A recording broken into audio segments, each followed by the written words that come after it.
This audio presentation of Vril, or Vital Magnetism, being Volume 6 of the Arcane Teaching by William Walker Atkinson, is brought to you by audioenlightenment.com. Copyright 2015. All rights reserved. Lesson 1. Vril, or Vital Magnetism. The nature of Vril. In the Arcane Teaching, the term Vril indicates the universal principle of vital energy, life force, or vital magnetism, as it is sometimes called. The term itself is believed to have had its origin in the language of ancient Atlantis. Tradition holding that the Atlantean root vri, V-R-E, meaning life, is the source of the word vril, the latter expressing the idea of the vital principle or life energy. This original root term is believed to have influenced similar elementary terms in the Sanskrit, and through this the great source of tongues, the Latin, from which our own language is largely derived. In many languages we find words indicating manly vigor, energy, virility, which undoubtedly owe their origin to the original Atlantean root term vri, from which our term is derived. In the ancient Greek we find the term veros, meaning a hero. In the Sanskrit we discover vira, meaning a hero, and in the ancient Irish vir, meaning a man. The Gothic wir, W-A-R, and the Anglo-Saxon vir, each meaning a man, as well as the Latin term vir, meaning a man, from which our terms of virile, virility originated, also appear to have been derived from the Atlantean term vri, or life. It is very natural to identify the concept of man with life. In our own language, the terms of virile and virility indicate life force or vital energy, particularly in the sense of procreative power, the usage of these terms bearing out the above stated theory of their origin. Bulwer, who is well versed in occult tradition and terms, used the term vril in one of his novels to indicate a mysterious form of energy employed by a newly discovered and highly advanced race of people upon whose doing his story was based. It is almost certain that Bulwer borrowed this term from some of the ancient occult writings with which he was so familiar, and that the ancient arcane term vril was known to him. In many of these ancient occult treatises we find frequent reference to vril, not only in the sense of the principle of vital energy, but also in the sense of inherent, usable energy which we seek to express by the term human magnetism.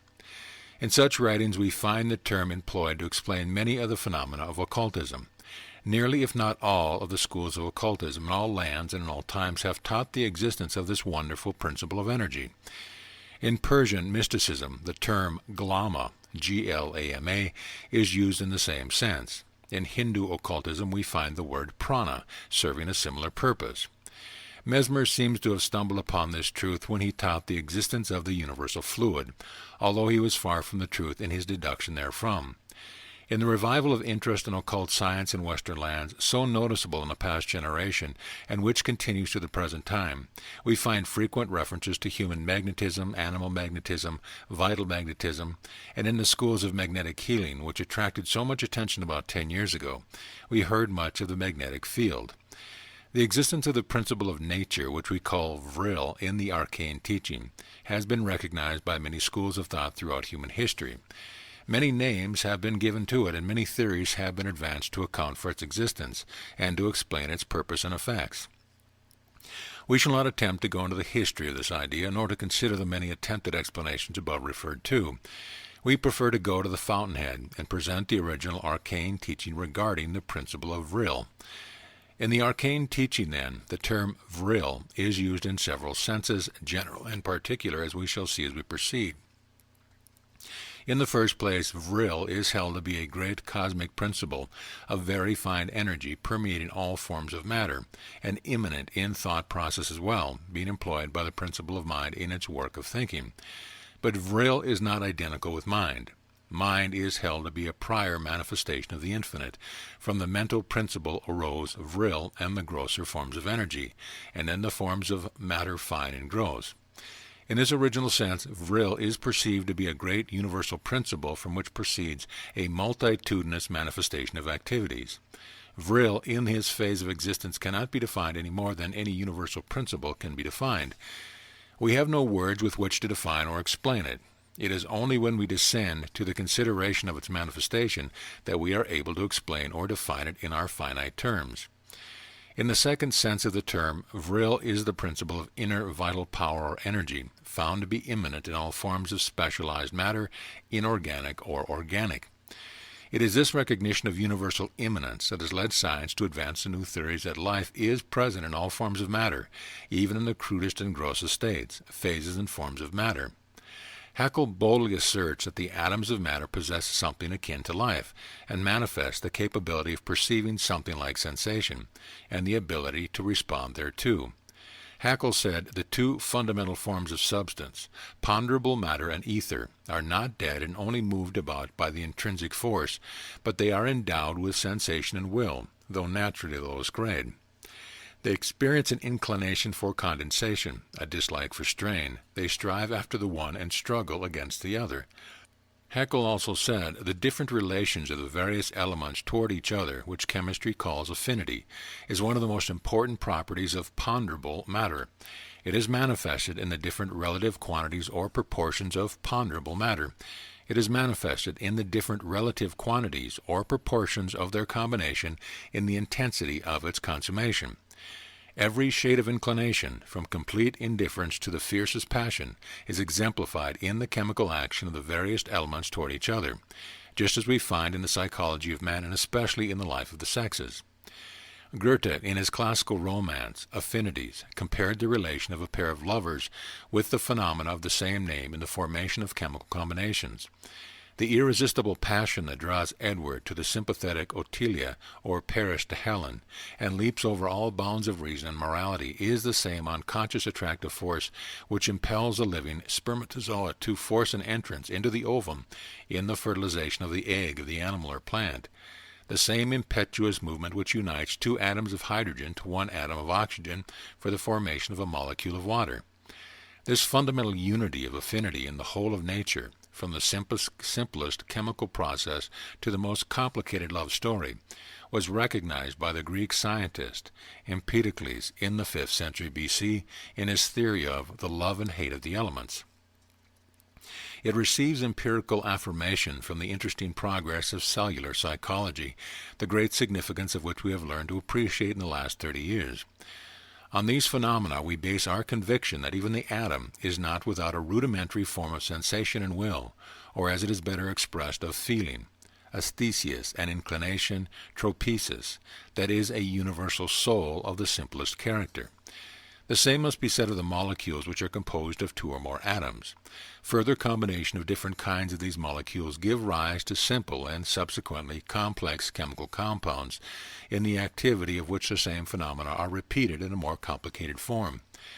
Science now admits, nay, positively affirms, that the principle of life is immanent in and manifest through all forms of material things, inorganic as well as organic. We are not now concerned with the idea of the presence of mind in all of these forms, except inasmuch as mind is always an accompaniment of life. Life is generally defined as the quality of sensation and will manifested in forms of matter, but a closer definition is now being advanced by science. The latest conception is that life consists in the power of independent action and movement, that is, in the ability to act and move from inner and inherent power, and not from power or force applied from without. It is this very power to act and move which the arcane teaching holds to be the second phase of the existence of Vril. A body may possess sensation and will, ability to feel and ability to exercise volition, and yet not be able to act and move. Feeling and will are mental states or qualities, but the power which acts and moves is something different from mind, for it is what is called vital force, life energy, or Vril. A man may feel the sting of an insect, and may then will to brush aside the insect, but unless, by the exercise of his will, usually sometimes by reflex activity, he sends a current of vital force, life energy, nervous energy, Vril, in short, his muscles will not contract, nor will his hand move. Moreover, without Vril, he cannot even perform the process of thought, and come to a decision regarding the brushing away of the insect. Vril is the force which operates the machinery of life, from the crudest movements up to the highest exercise of the brain cells of the philosopher or mathematician. Vril, then, in its second phase of manifestation or existence, is the inner power of action and movement of all material forms of the universe. It is by the action of Vril that the ions, electrons, corpuscles, or particles of elementary matter are attracted and repelled, and by which they engage in the wild whirl around each other which resembles the movement of the planets around our sun, which attraction and repulsion and consequent whirl combine to form what we know as the atom of matter. Likewise, it is Vril which causes these atoms to be attracted and repelled, and to manifest constant vibration, thereby forming the combination which gives to us our 80 elements of matter. And it is by Vril that the molecules, formed of 2 or more atoms, manifest their varying degrees of cohesion and other molecular qualities, properties, and attributes, and thus give us the distinctive qualities of matter in all of its various forms. Vril, then, is the fine energy of force which enables material things to move on their own power, the power within them. Vril is, in itself, this power within, which enables the particle or atom of matter to move to and fro, which enables the atoms to form their combination, which causes the molecules to manifest their qualities, which enables man to bend his arm and direct his pen at the behest and command of his will, urged thereto by his feelings or desires, and supervised by his intellectual reasoning. Moreover, Vril is at the heart of the great mystery of science, gravitation, that force which operates over infinities of space without the measure of time and in spite of obstacles and interference. Gravitation, which contradicts all the minor laws of physics, is seen really to be Vril, life energy and vital force, in its second phase of manifestation. Vril in the second phase of manifestation pervades all space. It is immanent in the universal ether. Wherever anything is, Vril is, in its second phase of manifestation. The above is quite inadequate to give a complete idea of the existence and nature of Vril, but it is sufficient for our purpose at this time. Lesson 2. Vril in organic life. Vril, in the third sense of the term, or the third phase of its manifestation or existence, is a life force or vital energy of all organic forms of life, of all living creatures. From the single cell or moneron in the slime of the ocean bed, or the lowly quasi-organic forms of green sediment or deposits on rocks and old trees, to the highest forms of animal and human life, Vril is ever present and operative. Just as protoplasm is the peculiar phase of matter which serves as the body of living organisms, so is this phase or form of Vril the peculiar form of energy which always accompanies organic life. In fact, it is the distinctive property or attribute of organic life. When science is forced to decide whether or not a thing is living in the ordinary sense of a term, it is the possession or non-possession of this form of Vril which serves to decide the matter and make the distinction. It is this third phase of manifestation of Vril which forms the subject matter of our present consideration in this book. Vril, in its third phase of manifestation, is the energy which performs the function of life in the living organism. It is the power by which the living creature carries on the process of digestion, assimilation, excretion, nourishment, repair, and elimination. It is the power by which it moves its body by conscious will, and by which the subconscious movements of the cells and organs of the body are performed. Vril causes the heart to beat, and the arteries and veins to carry and propel the blood in its outward and inward course. It causes the intestines and other canals to manifest their peculiar peristatic action. It is the power by which the will moves the hand and fingers, and by means of which these words are written. We are accustomed to thinking that the will causes these movements, and so it does, but only indirectly. The will is a mental phase. It chooses to make the movement, after which it releases or projects the Vril along the channels of the nerve to the muscle. The muscles then contract, and the movement is effected. The will is like the operator managing one of the great cranes in a modern steelwork, who, touching a button here and a lever there, swings the mighty instrument in any direction, causing it to descend upon a great mass of steel, lift it up, and swing it at any desired point. But the man and the machinery could never cause the crane to do this work if there was not available the power, the electricity or steam, subject to the control and direction of the operator. Vril in the human body is like electricity in the trolley car. It is that which makes things go. While Vril is distributed all over the human body, even the teeniest cells have its share. It is found principally in the two great nervous systems, and is stored up in the great reservoir of the brain, the spinal cord, and the various plexi or ganglia of the nervous system. For the purpose of simple conception and easy thinking, We may regard this phase of Vril as the nervous fluid or nerve force of physiology, remembering always, however, that it is no more a fluid than is magnetism or electricity, and that it is not a mechanical force. It is much nearer to mind power than it is to ordinary physical force, and yet it is different from either. Its place is between mind power and physical force, while somewhat resembling both. All attempts to identify Vril with mind power or physical force must fail, for it is a thing of itself, a distinct manifestation of nature, of that which lies behind nature. There is manifested in some quarters a disposition to consider vital force or vitality as a distinct entity or soul which organizes and energizes the physical body, and the same disposition may be manifested by students in their consideration of the third phase of Vril. This is an error, and all the best authorities positively condemn it as such. For instance, Huxley, in speaking of the principle of vitality, said, "Considered apart from the phenomena of consciousness, the phenomena of life are all dependent upon the working of the same physical and chemical forces as those which are active in the rest of the world. It may be convenient to use the term vitality and vital force to denote the cause of certain great groups of natural operations, as we employ the names of electricity and electrical force to denote others, but it ceases to be proper to do so if such a name implies the absurd assumption that either electricity or vitality are entities playing the part of efficient causes of electrical or vital phenomena. In the same way, it is erroneous to consider Vril as an entity or soul, directly and immediately causing the activities and movements of the body. Vril is not the soul, spirit, or mind of the person any more than it is his physical body, but it is a mighty natural force operating upon the body under the control of the conscious or subconscious mental faculties. Its activities manifest in and by means of the physical body form and structure, it is true, but they are inspired and directed by the mind, conscious or subconscious. The physical form may and does carry its charge of Vril, but does not produce the latter. Vril energizes and moves the physical structure, but does not cause it. In a similar manner, while Vril is active in every process of thought, it is not produced by thought, and while it energizes thought processes, it does not produce thought in the sense of causing it. Mind in the ordinary sense, Vril either as a principle or in its manifestation, and matter either as a principle or in manifestation, are the three coordinate manifested principles of the infinite, and depend upon each other for their activities. This is the teaching not only of modern science but also of the ancient arcane sages. In the previous volumes of this series devoted to the arcane teaching, we have seen that matter exists in form far beyond tenuous, subtle, and fine than any known to the senses of man, and also in forms far more gross than the imagination of man can picture.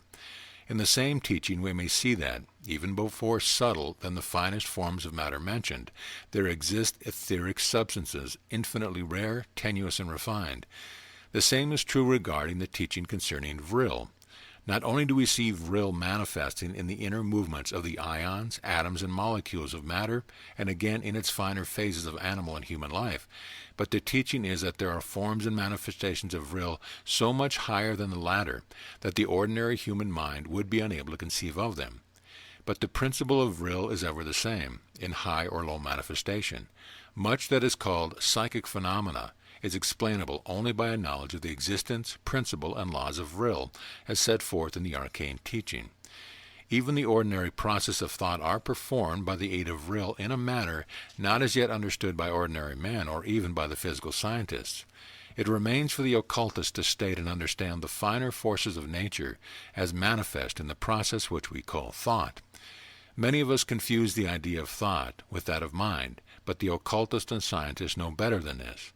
Mind in itself is a great principle, the exact nature of which cannot be grasped by the ordinary mind. Thought, on the contrary, is a manifestation of mind, assisted by Vril.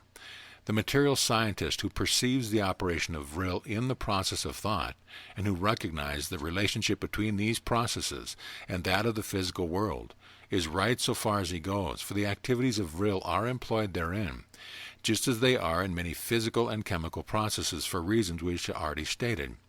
But he makes a wrong induction who holds that, by reason thereof, thought is merely a secretion of matter, or a byproduct of matter. He fails to realize that mind is the original cause of thought, and that it employs Vril in its thought processes, just as it employs the fine matter of the brain cells in these processes. It is only when we recognize the coexistence and coordination of mind, Vril, and matter that we are able to perceive the real underlying cause of the phenomena of thought. Physical science is also in error when it attempts to limit the activities of vital force or nerve force, which are but names for the activities of one phase of Vril, to the particular human body in which it is generated or stored. Science loses the opportunity to satisfactorily account for much perplexing phenomena by insisting upon this antiquated and narrow conception. That which is generally termed psychic phenomena is explainable only when the fact of the long-distance effects of Vril is perceived and admitted. Likewise, many of the metaphysicians and pseudo-occultists are in error when they attempt to account for certain psychic phenomena by the hypothesis of mind action alone. The mind cannot produce effect at a distance without the employment of the power of Vril, any more than the wireless telegraph operator can produce his long-distance effects by his own will, unaided by the power employed in his wonderful instruments. The physiologist who leaves Vril out of his calculation is no more at sea than is the modern metaphysician or mental scientist who omits it from his theories, explanation, and experiments. Without the power of Vril, there could be none of the phenomena of mentalism, made so popular by the new schools of mental science and the great revival of interest in ancient occultism, which has distinguished the present generation.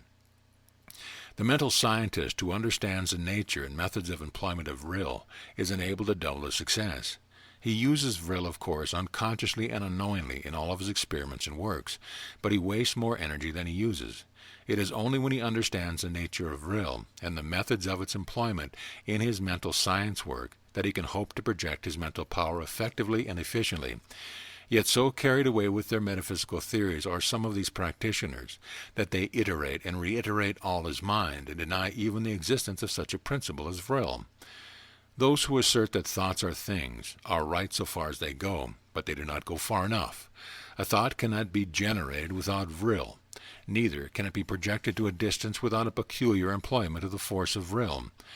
The earnest belief and active faith of many practitioners of mental science causes them to unconsciously energize their thoughts with Vril in spite of their denials of its existence. If they would lay aside some of their prejudice and investigate the subject of Vril, they could and would be enabled to energize their thoughts that their power and success would be redoubled. The narrow metaphysician is as much in error as the narrow materialist. It is only when the triangle of being, mind, Vril, and matter is recognized that one's full power and energies may be manifested. Lesson 3. The Mechanism of Vril. The student should bear in mind that Vril is never manufactured in the human body. There is just so much Vril in existence, a certain amount or quantity, and this amount or quantity never can be added to nor subtracted from by the organism of man. Just as the instruments employed in electrical science gather up, store up, and transform into various forms and phases the electricity already in existence in nature, without creating or destroying a single particle thereof, so does the organism of man gather from the principle of Vril that which it requires. So does it store up a reserve supply of Vril. So does it transform Vril into the various forms and phases required for the purpose of the organism. And so does it use Vril in its activities. But the Vril so gathered, stored, and transformed is never created by the organism, nor is the Vril so used ever destroyed. The seeming creation is merely the absorption of the Vril needed from the universal supply thereof, and the seeming destruction is merely the return of Vril to the universal supply thereof. Vril is never created nor destroyed. It merely undergoes transformation of phase, form, and use. The mechanism of the human body involved in the absorption, storage, transformation, and use of Vril is that which is known in ordinary physiology as the nervous system. Very few persons know the facts concerning this most wonderful mechanism of the human organism, which is employed as the mechanism of the activities of Vril. In order to understand the activities of Vril, the student should have at least an elementary knowledge of the human nervous system. Accordingly, we invite you to a brief consideration thereof. The nervous system of the human being is divided into two great systems, the cerebrospinal system and the sympathetic system. The cerebrospinal nervous system consists of the part of the general nervous system which is composed of the brain and the spinal cord, together with the nerves which emerge from the latter. Its functions are those connected with the process of sensation, volition, and the higher process of thought. It conveys to the brain the reports of the organs of feeling, seeing, smelling, hearing, and tasting. It manifests consciousness and the phenomena thereof. It attends to the functions of thought. It is the channel and mechanism of action. Through it, the individual receives knowledge of the outside world and communicates information to the outside world. It has been compared to a telegraph system, the brain being the great central station, the spinal column being the cable running from the central office, and the nerves being the connecting telegraph wires running to the minor stations of the body. The brain of man consists of three parts known, respectively, as the medulla oblongata, the cerebellum, and the cerebrum. The medulla oblongata is situated at the upper end of the spinal cord, and is an enlargement of the upper portion thereof. It is a reflex center of a high order. It controls, to a certain extent, certain functions of the sympathetic nervous system, and therefore the activities of the heart, lungs, blood vessels, and the abdominal organs. Its activities are out of the ordinary field of consciousness and belong to those of the subconscious mind. The cerebellum, sometimes known as the little brain, lies just above the medulla oblongata, and like it is a reflex center of a higher order. Its purpose is to coordinate the muscular movements of the body and to function along the line of acquired reflexes. When we have learned to perform certain regular muscular movements so that they become habitual, we have really passed their execution on to the cerebellum. As we all know, when we first learn to perform a new and difficult task, such as walking, riding, skating, writing, or running a machine, we must pay conscious attention to it, the cerebrum being the part of the brain then employed. But when we have mastered the rudimentary motions so that it may be performed with very little conscious attention, the cerebellum takes charge, and the actions are therefore performed almost automatically and unconsciously by reason thereof. In habitual muscular activity, the cerebrum merely initiates the motion, and then the cerebellum takes it up and continues it subconsciously. When the cerebellum is injured, the gait is affected, and the individual often loses the power to perform many of the usual reflex actions. Professor Halleck says of the importance of the reflex activities mentioned, "Thus the mind is not only saved the trouble of attending to every little movement, but much time is gained." After the child has learned the difficult art of balancing himself on his feet, walking becomes largely a reflex action. At first the child must center his whole attention on movements to balance the body. The man can think out the most complex problems while walking because the reflex nervous centers are superintending the balancing process. Few men remember which end of the collar they button at first, or which shoe they put on first, yet the reflex nerve center, if left to itself, has an invariable order in executing these movements. Professor Gordy said, "The cerebellum is the organ for many acquired reflexes. All that seems necessary for the mind or consciousness to have to do with it is to set the machine well going, so to speak, when some part of the nervous mechanism relieves consciousness of all further work in the matter." The cerebrum, or large brain, occupies the greater part of the entire cavity of the skull. It is the headquarters or consciousness to which the nerves of sensation report. A blow that affects the cerebrum produces unconsciousness. The nervous connection with the cerebrum must be maintained, else the sensation is not felt. An injury to the cerebrum impairs the faculties of thought and of memory. From this and other reasons, science knows that the cerebrum is the part of the brain most closely related to consciousness and intelligence, but its quality and function vary materially in its various parts. The cortex, or thin rind, or outer covering of gray matter, is held to be the seat of intellectual activity and consciousness. Moreover, there exists in the cerebrum what is known as localization of function. That is to say that certain parts or areas of the cerebrum are devoted to special functional activity. For instance, there is the motor zone, from which are sent out the orders to transmit Vril so as to move any part of the body. Science has so definitely located these zones that it is possible for a surgeon to find the small center which moves the vocal cords, directs a thumb, or winks an eye. Then there are the sensory tracts, which receive impressions from the senses. The various sense centers have been located with a surprising degree of accuracy. Science has not as yet succeeded in localizing the intellectual areas definitely, although phrenology has done something in that direction. The spinal cord is continuous with the brain, the two forming parts of the same system. The spinal cord occupies the canal in the center of the spinal column or backbone. It is composed of gray matter and white matter. It is almost separated in two parts by fissures, but there always remains a ridge of connecting nerve matter, something like the connecting bar in the letter H. From the spinal cord emerges 31 pairs of spinal nerves, springing from either side of the cord, each nerve having two roots, an anterior and a posterior. An authority says of the functions of these nerves and roots, if the foot were pricked, the sensory impulse would enter the spinal cord by the posterior root.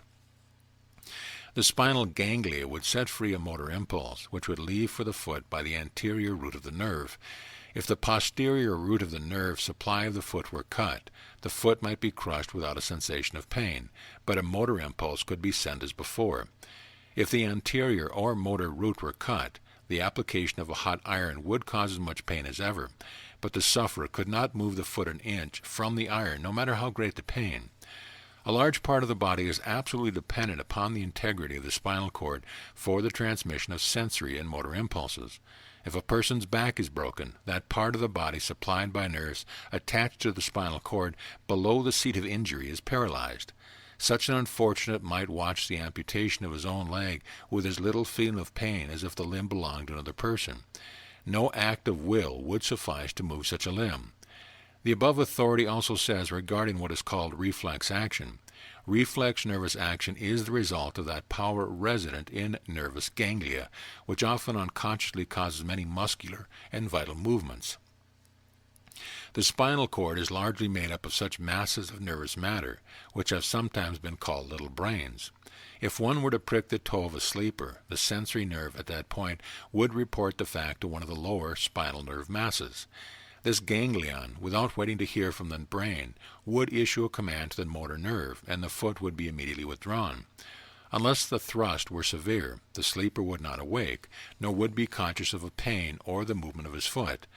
This nervous action is called reflex because when the sensory nerve conveys an impulse to the ganglion, this impulse is at once and without the action of the will reflected back by the motor nerve.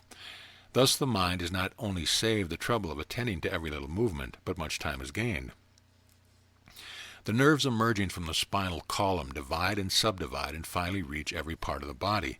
Like the wires of a great telegraph system that reach every point, important or insignificant, without these nerves thus reaching every part of the body, some parts of the body would be without connection with the brain and would be cut off from the supply of vril or vital energy. These nerves serve to convey sensation from the part to the brain, and to carry and return a motor or movement impulse and supply of vril from the brain to the part. The nerves are classed as follows. 1. Afferent nerves, which carry a stimulus from some point of the body to the central nervous system. And 2. Efferent nerves, which transmit the motor impulse or incentive to movement from the central system to the part. The sensory nerves are afferent nerves, the motor nerves are efferent nerves, but there are other nerves of both afferent and efferent classes in addition to the sensory and motor nerves just mentioned. As an authority said, in addition to these, there are nerves which regulate the size of the blood vessels and the nourishment of the body, control the secretion, and perform various other offices connected with transmitting stimuli which are neither sensory nor motor. The nerve cells are teeny knots or bunches of nerve matter connected with nerve fibers. They are of various shapes. A ganglion, which, as we have seen, performs reflex action, is a group, confederation, or aggregation of nerve cells. Each ganglion may be called a little brain, for it resembles the brain in many respects. The spinal ganglia receive sensory impulses and in return send forth motor impulses to action. The second great division of the general nervous system is that known as the sympathetic nervous system. This great nervous system has control of the involuntary process, such as nutrition, growth, repair, elimination, digestion, respiration, circulation. It is situated principally in the thoracic, abdominal, and pelvic cavities, and is distributed to the internal organs. It consists of a double chain of ganglia on the sides of the spinal column, with scattered ganglia in the head, neck, chest, and abdomen.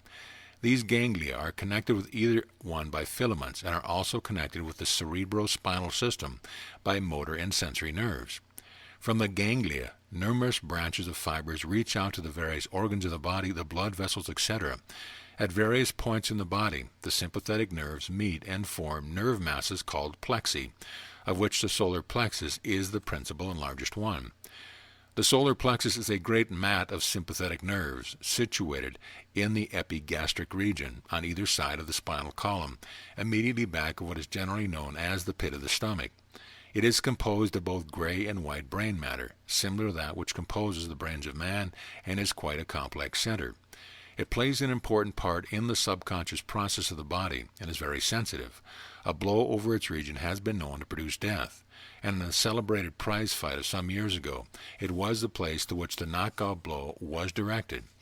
Its importance is being realized by science more particularly during the past few years, but some authorities it has been called the abdominal brain.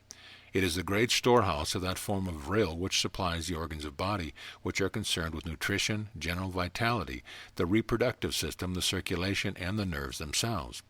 Moreover, it serves as a reserve storage battery from which even the brain may draw power in times of necessity, and which, after effecting a slight transformation, it may use effectively.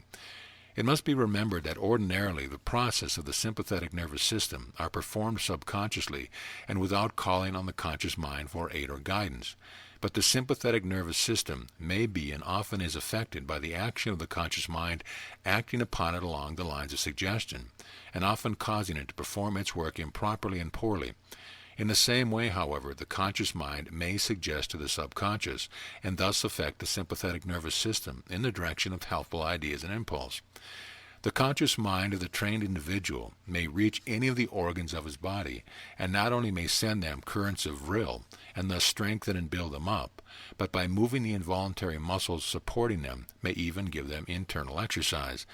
The man or woman who understands the art of suggesting to the subconscious mind, and of directing currents of vril to the parts of the body, may keep his or her system in perfect condition and functioning power, and thus reach an old age of health, vigor, and virility. But this method, not only an additional nervous stimulus, may be given to every part of the body by means of both sets of nerves, the cerebral, spinal, and sympathetic, but the circulation of blood may also be so directed by the will, and when charged by vril, may invigorate any and all parts of the body at will. All of these features of the use of vril by means of the trained will be considered during our treatment of the subject in this book. At present, our only purpose is to explain the mechanism in, by, over, and through which vril operates in the human organism. Lesson 4. Vril in physical manifestation. Vril is in physical manifestation in every activity or function of the body, from the slightest movement of the cell to the more complex activities of the organs of the physical body. Vril is seen to be in manifestation and activity. The subconscious planes of the mind of the individual have control of the majority of the physical activities and functions, the conscious mind not being drawn into the activity. But in these subconscious processes, vril is ever the active force and power by means of which the work is performed. The subconscious mind without the power of vril would be like a man without arms, hands, or tools who would seek to perform skilled manual labor. On the other hand, vril without the directing impulses of the subconscious mind would be like the arms, hands, and tools apart from the directing power of the brain of the workman. It is by the power of vril that the acorn grows into the oak, and the blade of grass forces its way through the hard soil. It is by the power of vril that the single reproductive cell of the parent develops, grows, and evolves into the babe at birth, and later into the adult man or woman. There is, of course, always mind behind these activities, but there is always vril power to perform the work of that mind. Science teaches that the body is composed of a multitude of single cells, which, forming in groups of greater or less size and degree of complexity, constitute the organs and parts of the body. Each tiny cell has its own degree of mentality, and each its own little charge of vril. These cells are as tireless workers as the bees in a hive. There is constant activity in the realm of the cells, day and night, without haste and without rest. These little cells are being born, are performing their life task, and are dying, being cast from the system and supplanted by new cells which have evolved from them. Every cell is, to an extent, an independent entity, an individual. But this individuality is often merged with that of other cells, and a cooperative cell community is formed for the purpose of performing that portion of the common task of the socialistic commonwealth of the body. Some of the cells are stationary, while others are operating under a roving commission. Some are on scouting line, while others are engaged in actual warfare with the invaders of the body. Others still are held as a reserve corps awaiting a special call to action. A great body of cells performs the work of a day laborer and does the drudgery of the community. Others are engaged in the process of thought and are consumed by these activities, millions of cells giving up their lives to produce a single piece of continued thought work. Some of the cells perform the work of carriers, conveying new material in the blood to all parts of the body, where other cells build it up into physical form.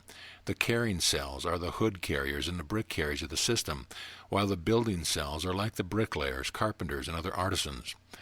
Other cells are busily engaged in carrying away the debris, worn-out tissue, and dead cells to the great crematory of the lungs, where the waste matter is burned up by the oxygen and cast off through the exhaled breath.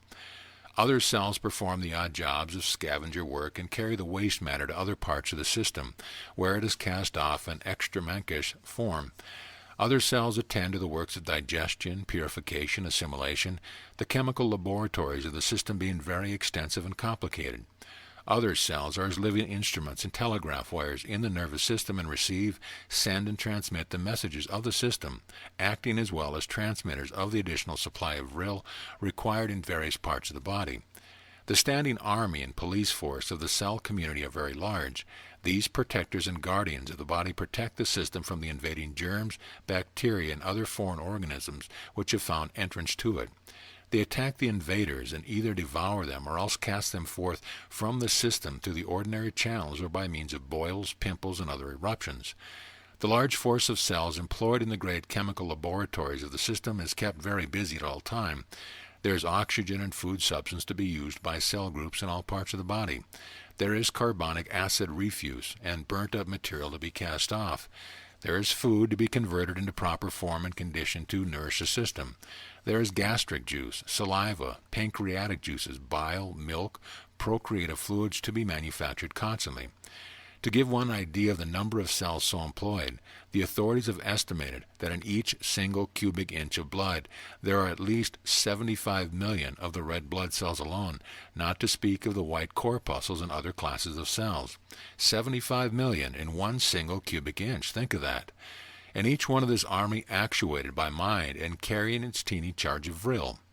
And we should remember that at every moment of our lives, from birth to death, the great army of cells is constantly at work building, repairing, renovating, replacing every portion of our body. In a few weeks, our bodies are almost entirely made over. It requires an enormous amount of energy and power to perform this work, and that power is always Vril power, for there is no other power that can do the work, or by which the work can be done. There is a constant using up of Vril power, and there must need be a constant replenishing of the store of Vril in the body. In addition to the expenditure of Vril in the process of the cells, we find that there is also an enormous expenditure in the voluntary activities of the individual. Each individual is like a great piece of machinery. He moves about, walks, runs, or leaps. He moves his arms and legs, his hands, his fingers, and his entire body in the activity of waking life. Every motion of the body, even the slightest, causes an expenditure of Vril power, and each expenditure must be paid for by a decrease in the store of Vril in the system. Each item of expenditure must be counterbalanced by a renewal of the supply, else there is physical deterioration and loss of energy to the individual. Many people are so prodigal of their Vril and so ignorant or heedless regarding the renewal of the supply that they become depleted in vitality, virility, and generous nervous energy, and become physical wrecks, or else subject to the so-called neurasthenia or nervous prostration, which so sorely afflicts the modern race. This result is not caused by excessive thinking, as so many suppose, for the brain will stand an immense amount of regular, arduous labor without manifesting evil results. It is the emotional excesses, emotion consuming an enormous amount of Vril, and the waste motion which tends to this depletion. Moreover, the average man or woman who suffers from nervous breakdown is not aware of the need of the system for calm repose and relaxation for the purpose of recharging the system with Vril. Even in sleep, these persons keep their nervous system and muscles at attention and exhaust their supply of Vril, just as the careless housewife exhausts the household supply of water by allowing the faucets to dribble and drip. The prevention of this waste of Vril is a very important matter, second only in importance to the knowledge of the proper method of acquiring a more than ordinary supply of Vril in order to meet the requirements of modern life in a civilization which is seemingly bent upon burning up nervous energy. The ordinary person pursuing the even tenor of a man's natural life has very little need of instruction along these lines, for he neither wastes nor expends in work more vril than is normally supplied to the system by means of the impulse of the subconscious mind.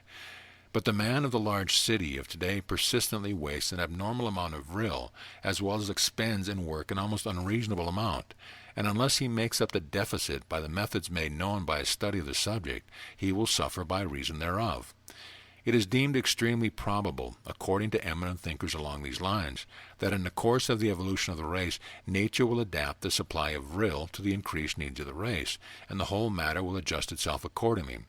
But nature works as slowly as it works surely, and it will be some time before it feels the necessity of automatically adjusting the vril conditions to meet the unnatural requirements and expenditures of modern life in our large centers of industry. Until then, man should help nature along, as he has in many other ways, and by preventing the unnatural waste and increasing the supply of vril by methods such as we shall describe in this book, he will be able to maintain an equilibrium and balance with constant preservation of health and energy. He may even go still further, and by increasing his supply of vril, he may so charge himself with this life energy and nerve force as to become a very dynamo of energy, activity, and power. The man or woman doing this will possess a mighty advantage over the majority of the race of this time. Such a course will mean increased efficiency, increased power, and increased success, and let us hope, increased happiness. Lesson 5. The Transformation of Vril. We have seen that vril in its second phase is inherent in all forms of atomic matter, and consequently in all forms of matter resulting from combinations of material atoms. As all matter is composed of material atoms, it follows then that vril is to be found in all matter. But there is a vast difference in the forms and the conditions in and under which it so appears. Just as matter is the same whether appearing in the form and condition of the diamond or heart of steel, or in the form and condition of bread and butter, so is the same way it may be said that vril is the same in principle, whether it appears in the granite rock or in the air. But it is likewise true that just as steel and diamond cannot be used by man as a source of physical nourishment, in the same way that bread and butter cannot be so used, so vril in the granite rock is not available to man in the same way as is vril in the air, the water, and in protoplasmic food material. While all things in nature are, at the last, one in substance and principle, nevertheless the laboratory of nature forms many combinations and imposes many conditions upon these things, thereby fitting some things to one purpose and other things to other purposes. Here is where science steps in and insists upon the practical side of things as opposed to the pure principle of metaphysics. As an authority once said, those who like to study the puzzles as to what mind and matter really are must go to metaphysics. Should we ever see that salt, arsenic, and all things else are the same substance with a different molecular arrangement, we should still not use them interchangeably. And so to the man who may object that vril is vril, we would remark that while matter is matter, he would do well to select protoplasmic forms of matter for food rather than diamonds or steel, the same principle applying to vril in its application to human requirements. Nature has so wisely arranged matter that the supply of vril in its second phase is found in its most usable form for man, in the precise combinations which meet the requirements of its transmutation into the third phase condition, in which man alone may use it, in those very forms of substance which man employs in his physical economy for other purposes. Vril in the precise combinations required for transmutation for man's requirement is found, 1. In the protoplasmic substances which man naturally partakes of as food and other nourishment. 2. In a lesser degree in the water which man drinks, in order to preserve his fluid balance and to eliminate from his system the waste matter. And 3. In a high degree in the atmospheric air, which man breathes into his lungs for the purpose of obtaining oxygen to serve in maintaining bodily heat and to burn up the waste matter of the system, both in the cell itself and in the lungs. Thus we see man may know nothing whatever regarding the principle and use of vril, and yet will be compelled by nature to partake of these very substances to which it adheres. Under normal circumstance, the individual will secure sufficient vril by the hit-and-miss system of eating, drinking, and breathing practiced by him without any particular instruction on the subject. But as we have said, the unusual condition in which modern man lives, particularly in large cities, are such that there is a greater waste and greater use of vril than nature has intended or provided for. And accordingly, the man who so dissipates one of nature's greatest forces must replace and replenish it by extraordinary means. He must bring his intellect to the aid of his subconscious mind, and supply that which is the ordinary course of his life he may fail to secure. This is in no way contrary to nature. It is merely aiding nature in her work. We see instances of this in other features connected with the physical well-being of man. For instance, man in the natural state does not need to be urged to exercise, for his ordinary vocation and day's work supplies him with all the exercise he requires. But the man whose work keeps him indoors and at a desk does not obtain the normal amount of exercise or out-of-doors experience, and accordingly he is compelled to walk for his health and to practice various forms of artificial exercise. The natural man does not need to take a vacation and indulge in fishing, boating, golfing for his physical well-being, while his brother in the city is advised to do that for recreation, which a natural man does necessary. The example of an eminent statesman felling trees for exercise and recreation, while the woodcutter finds nothing but work in the same employment, is another illustration of this fact. So in this little book we shall have something to say regarding the means and methods whereby one who is deficient in vril force may obtain that which he needs, and which he cannot get in the ordinary way. The man leading the natural life in the woods and with sufficient physical exercise to bring into action the vril absorbing function will not need this instruction. It is not for him. But it is highly important that the average individual who reads this book should take advantage of the simple, natural, rational system and method herein advanced.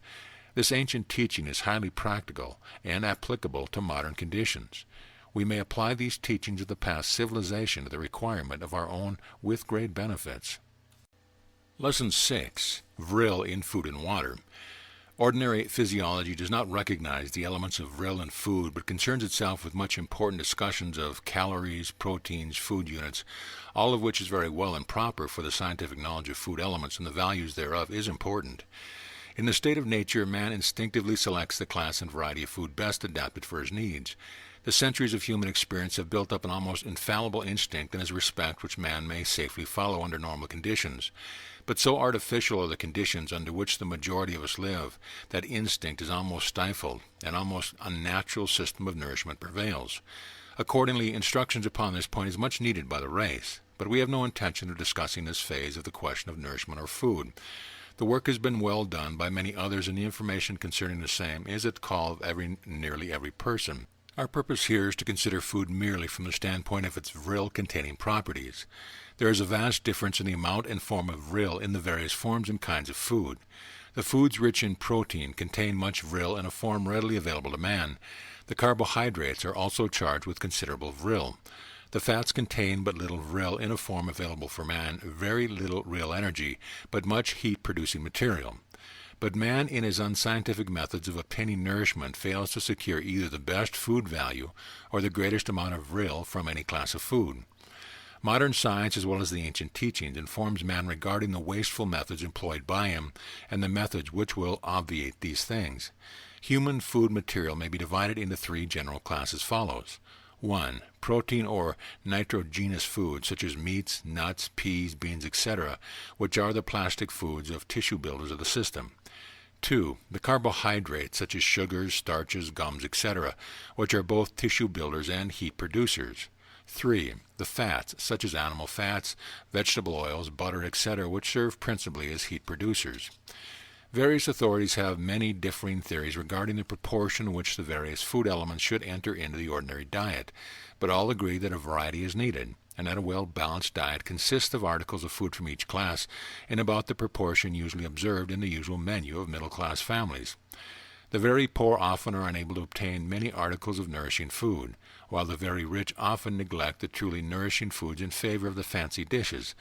The average gives us the best selection. A well-known authority was fond of stating that in his opinion the well-balanced diet was clearly represented by the sentence, bread and butter, beefsteak, potatoes, eggs, and milk, and that variations of the menu would be equally well-balanced providing the same general rule was followed. It is one of the favored theories of the ancient occultists that all sex foods contain more vril than any other classes of food. By sex foods is meant such animal or vegetable products as contain either the reproductive cell or seed, or else serve to nourish the young animal or plant. In the first mentioned class we find eggs, nuts, fruits, grain, corn, berries, which contain the seed of reproductive life. In the second class we have milk, cream, butter, the fruit juices, syrups. The theory was that nature gave in concentrated form the vril needed by the young growing animals or plant. While modern science has not as yet adopted this idea of the ancient occultist, there are indications that such recognition and approval is not very far off. The growing popularity of nuts and fruits as articles of diet, the increase of interest in the milk diet, the increasing use of fruit juices, such that human experience is verifying the ancient theories. But we are only indirectly concerned with the question of what kind of food. Our principal concern in this book is rather how food should be eaten. The ancient occultists laid great stress upon the importance of the proper mastication of food, and modern science is becoming very much interested in the subject. In actual practice, the old occultists practiced many of the fundamental principles that are found in the modern popular theory called Fletcherism, except that they did not carry the matter to such an extreme as some of the modern teachers on the subject. The ancient teachers held that all food should be thoroughly masticated until it was reduced to a pulp, and was then almost unconsciously swallowed. They carried this to such an extent that they even followed the plan of mastication when a mouthful of milk was taken, and when the softest foods were placed in the mouth. They did not have the knowledge of the chemistry of foods possessed by modern science, but their experience taught them that food masticated in this way gave the greatest nourishment, and what to them was equally important, that in this way the nerve ends of the tongue and mouth absorbed a supply of concentrated vril from the food. They held that the nerves of the tongue and mouth alone were capable of performing this office, and that after the food passed down the throat there was no possibility of the absorption of vril from it. The ancient occultist held that so long as there remains taste in the mouthful of food, there is vril to be found in it. When the taste disappears, the vril has been absorbed. Consequently, they ate slowly and masticated each mouthful carefully, so as to extract the greatest amount of taste from it. They claim that this method of eating not only served to extract the largest amount of vril from the food, but also gave to the person eating it the fullest Epicurean pleasure. They claim that they obtained a pleasure from eating that the glutton could never experience or even conceive. Accepting this as true, it is further evident, by reason of the physiological principles involved, that food so eaten is thoroughly saturated with saliva, and more easily digested by the stomach and intestines when finally swallowed, and that there is consequently but a trifling amount of waste, and a freedom from overloading the stomach. By giving the stomach only an easy task to perform, which are enabled to employ the energy and blood generally used in the process of digestion for services in the brain, the occultists were always clear in the head, and never suffered the feeling of overeating and brain lethargy. Neither did they acquire dyspepsia or any disorders of the digestive organism. The student will do well to experiment with this plan of eating, or at least partially adapt it in his everyday life. We promise that if he does this, he will before long experience a new feeling of energy, health, vigor, vitality, and virility, which will prove to him the soundness of the method. We have no intention of prescribing a dietary for students of this book. Such information must be looked for in works on the subject of nutrition and diet. But in order to answer the very natural questions which frequently arise in this connection, we would say that the ancient occultist, as a rule, lived very simply and followed the rule of eating to live rather than living to eat. Yet such is the law of compensation to be found throughout nature, that they obtained far greater pleasure in their nourishment than did the gourmand and gluttons of their time. This principle is true throughout all nature. Avoid excess and thus experience a true normal satisfaction in all of nature's functioning. He who would seek satisfaction in excess but defeats his object, while he who religiously avoids excess attains that which the extremists miss.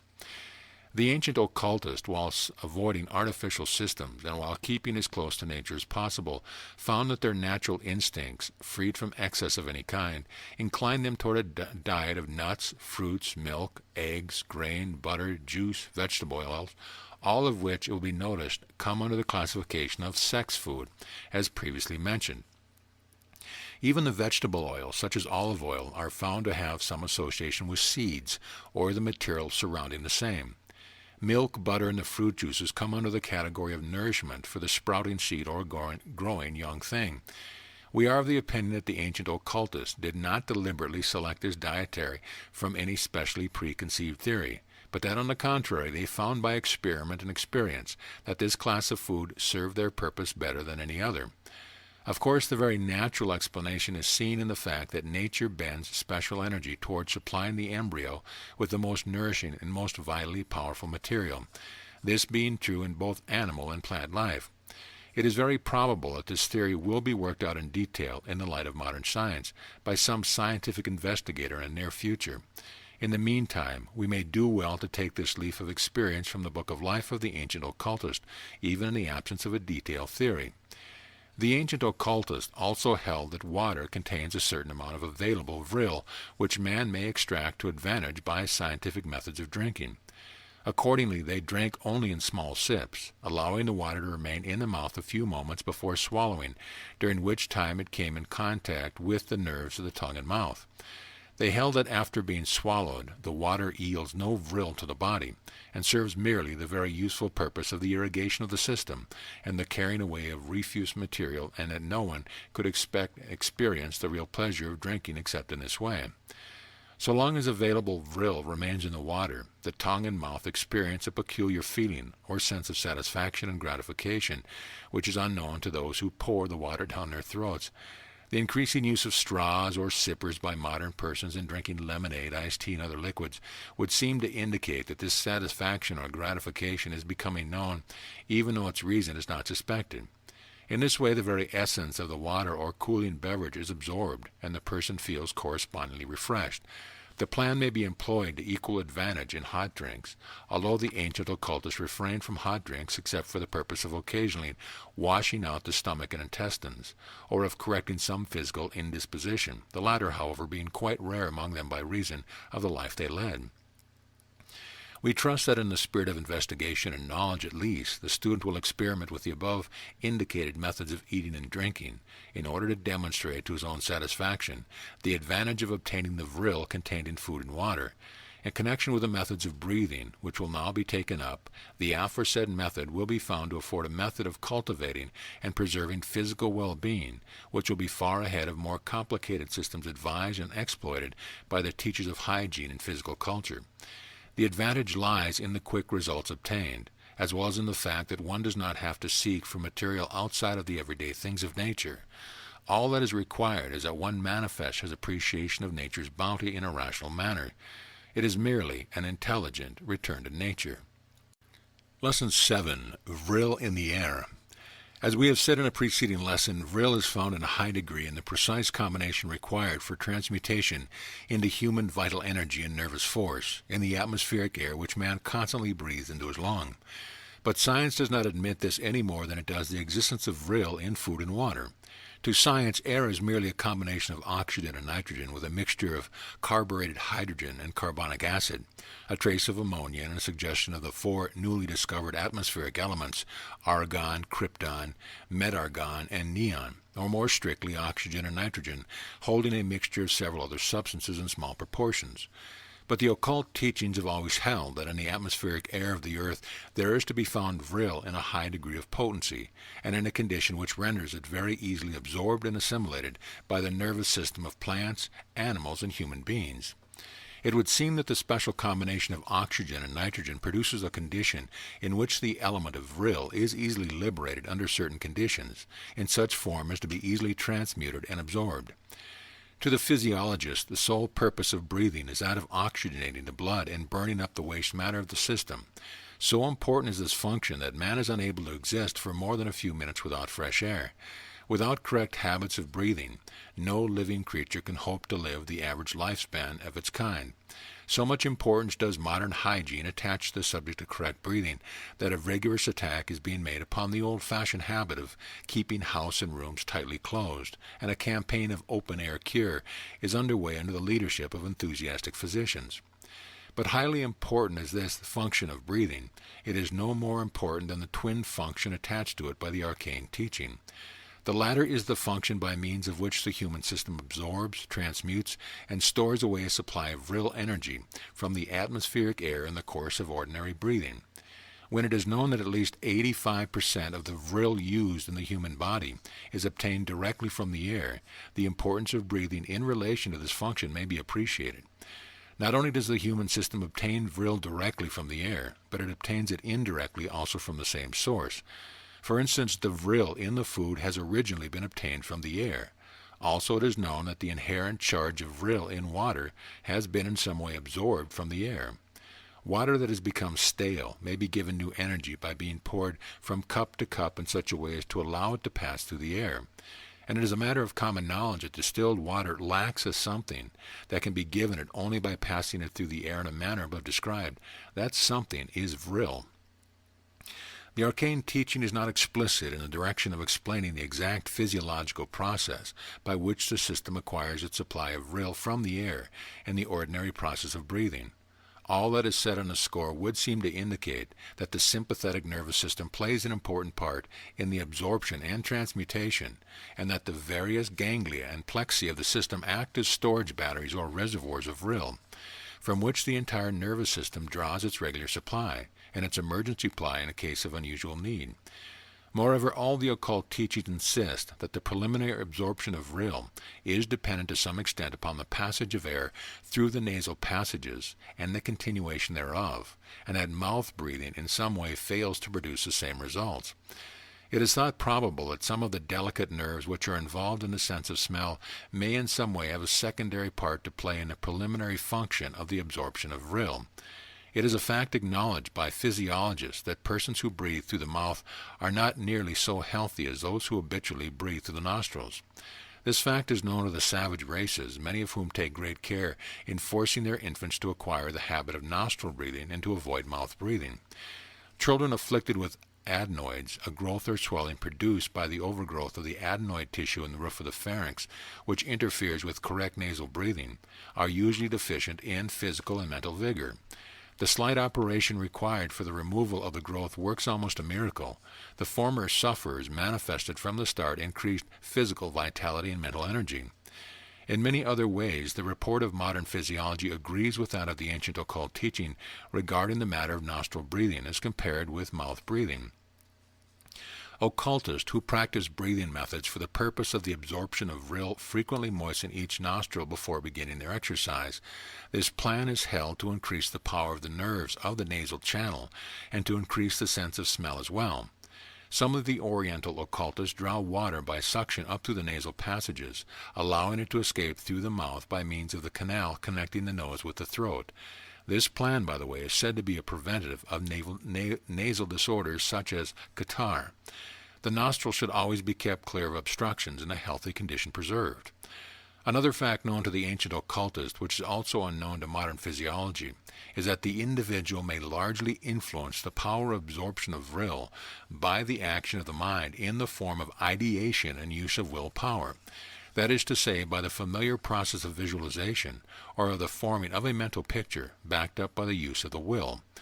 To those who may be skeptical as to the effect of the mind over a physical function of this kind, we would say that in the first place, the absorption of Vril is somewhat different from the ordinary physiological function, and in fact may be considered rather as a psychophysiological process than a purely physiological one. Vril is not a material substance, but a form of energy of a very subtle nature, filling a space in the scale between matter and mind, and being in a way associated with both. Therefore, it is not unreasonable to suppose that mind may exercise an effect in its absorption. In the second place, it is a well-known fact that the mind may and often does have a very marked effect over the ordinary involuntary process and organs of the body. The history of psychic healing establishes this fact, and moreover it is known that certain men have developed the power of moving and affecting the involuntary muscles and the sympathetic nervous system by pure acts of will.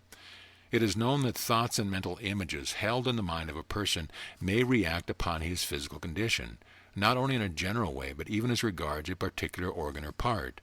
Thus, thoughts and mental pictures of diseased lungs or liver or weak heart often result in the manifestation of the exact condition previously pictured in the mind.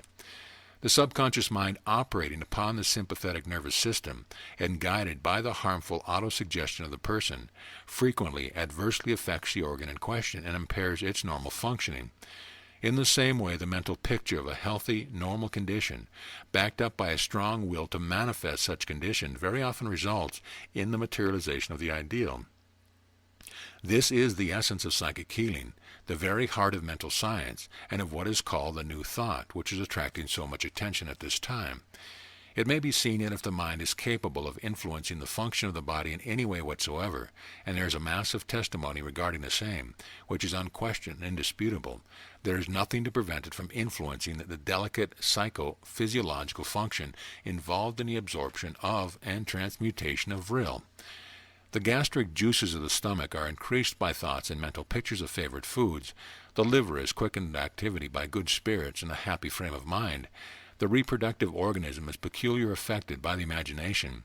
The saliva flows in response to the thought of memory of some pleasant taste. In short, all the bodily functions seem to be more or less under the influence of the power of the mind, and particularly of the imagination backed up by the will.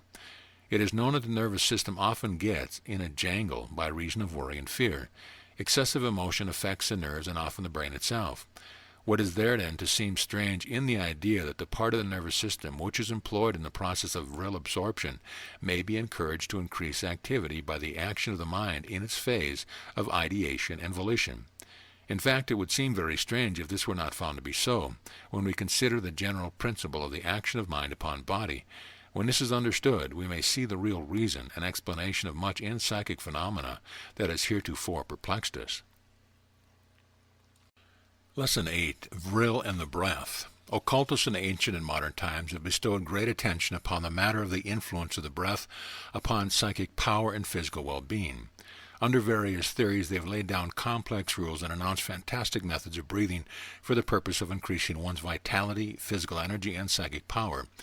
As is nearly always the case, we find here an example of the bit of truth surrounded by the mass of rubbish, the center of fact surrounded by the fringe of superstition. Let us consider the matter in the spirit of fairness and understanding, but with the sole purpose of discovering the core of truth and exposing the error with which it is surrounded. In the first place, physiology teaches that correct and normal habits of breathing are necessary to perfect health, and tend to restore health to those who have lost it. It is an elementary truth of physiology that the quality of the blood depends largely upon correct habits of breathing. Unless the blood be properly oxygenated, the waste matter of the system is not properly consumed, the result being that the system is clogged and poisoned by broken down tissue and other debris. Moreover, in such cases, the cells of the body suffer from the lack of sufficient amount of oxygen, which under normal conditions they receive from the blood. Again, the process of digestion depends to a certain extent upon the presence of oxygen in the blood, and an absence of oxygen reacts materially upon the digestion and assimilation of food, and consequently upon the welfare of the entire system. Not only this, but the nervous system also, and even the brain, depend upon the condition of the blood for the nourishment and stimulus which is necessary in their process. In short, unless the blood be sufficiently oxygenated, the entire system suffers and is unable to function normally and naturally. And as the oxygenation of the blood is accomplished only by correct habits of breathing, it is seen that the whole system is dependent upon proper breathing. The natural man breathes properly by reason of his habits of life, but the man of our complex and artificial civilization has lost the natural method, and few men or women breathe as nature intended them they should. So much for the physiological aspects of the question. In addition to the physiological side of the case as above stated, there is also the side which ordinary physiology ignores, but which is of equal importance to the more familiar side, the phase of breath which is concerned with the absorption of vril. We have seen that the natural man absorbs sufficient vril in his ordinary breathing, without knowing anything about the matter. His instinctive mentality regulates the matter, and coordinates the work of breathing for oxygen and breathing for vril to such a nicety of degree that a perfect harmony exists, and the observer may fail to even notice the existence of the dual function because of the perfect unity thereof. But the civilized man of the nervous strain and unnatural rush of life in large cities not only does not receive the normal amount of oxygen, but also fails to absorb the normal amount of vril. This is especially deplorable by reason of the fact that, while absorbing much less than the normal amount of vril, he uses and wastes much more than the natural amount. With such a man, it is indeed a burning of a candle on both ends, and the result is seen in the nervous wrecks and shattered constitutions that are evident on all sides. It will be seen by the student that before we can consider the special method of absorbing vril by breathing, we must first take up the matter of the establishment of natural, normal methods of breathing, which will not only result in one absorbing the normal amount of vril, but will at the same time give him the proper amount of oxygen as indicated by the authorities of physiology. So in indicating the normal natural process of breathing, we not only aid the student in increasing his Vril supply, but at the same time establish him in habits which must result in an improvement of his general health and state of physical well-being. This is as it should be, for the various phases of the physical being are more or less interdependent, and harmony between them is always desirable. To many, the idea of instructing the race in correct habits of breathing may seem ridiculous, and so would it be if the race lived normally and naturally. The animal needs no instruction in breathing, neither does the barbarian unspoiled by contact with civilization, the infant born under desirable conditions, or the young child properly reared at least, before it makes the acquaintance of the school desk.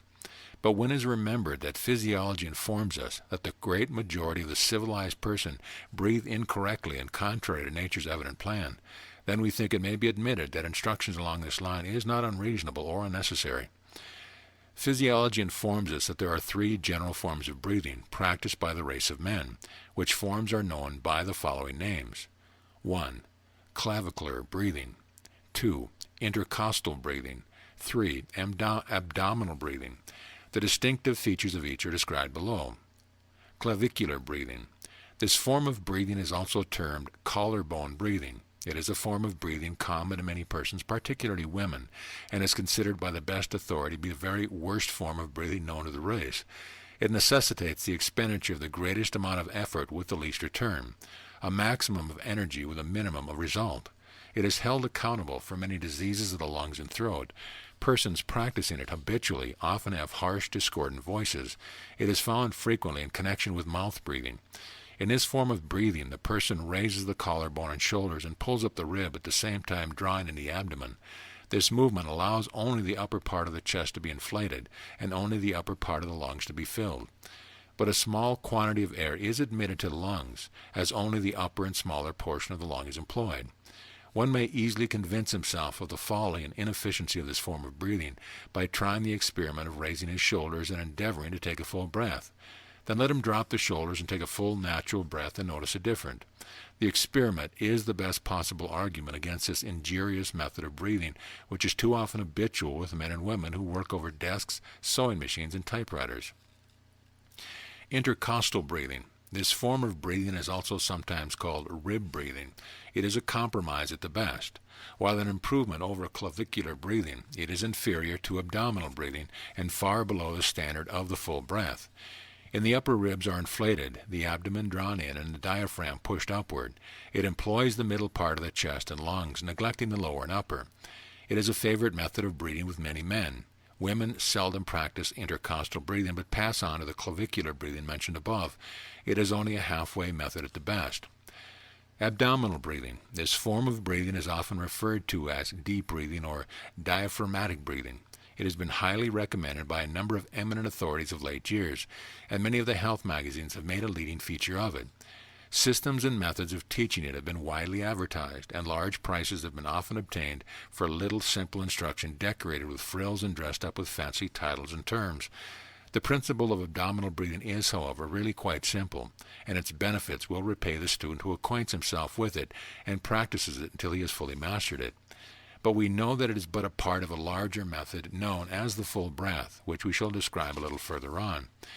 To understand abdominal breathing, we must first acquaint ourselves with that wonderful piece of physical mechanism known as the diaphragm. The diaphragm is defined as an inspiratory muscle and the sole agent in tranquil respiration. It is the muscular septorum between the thorax and the abdomen. It assists the abdominal muscles powerfully in expulsion, each act of that kind being accompanied or preceding by a deep inspiration.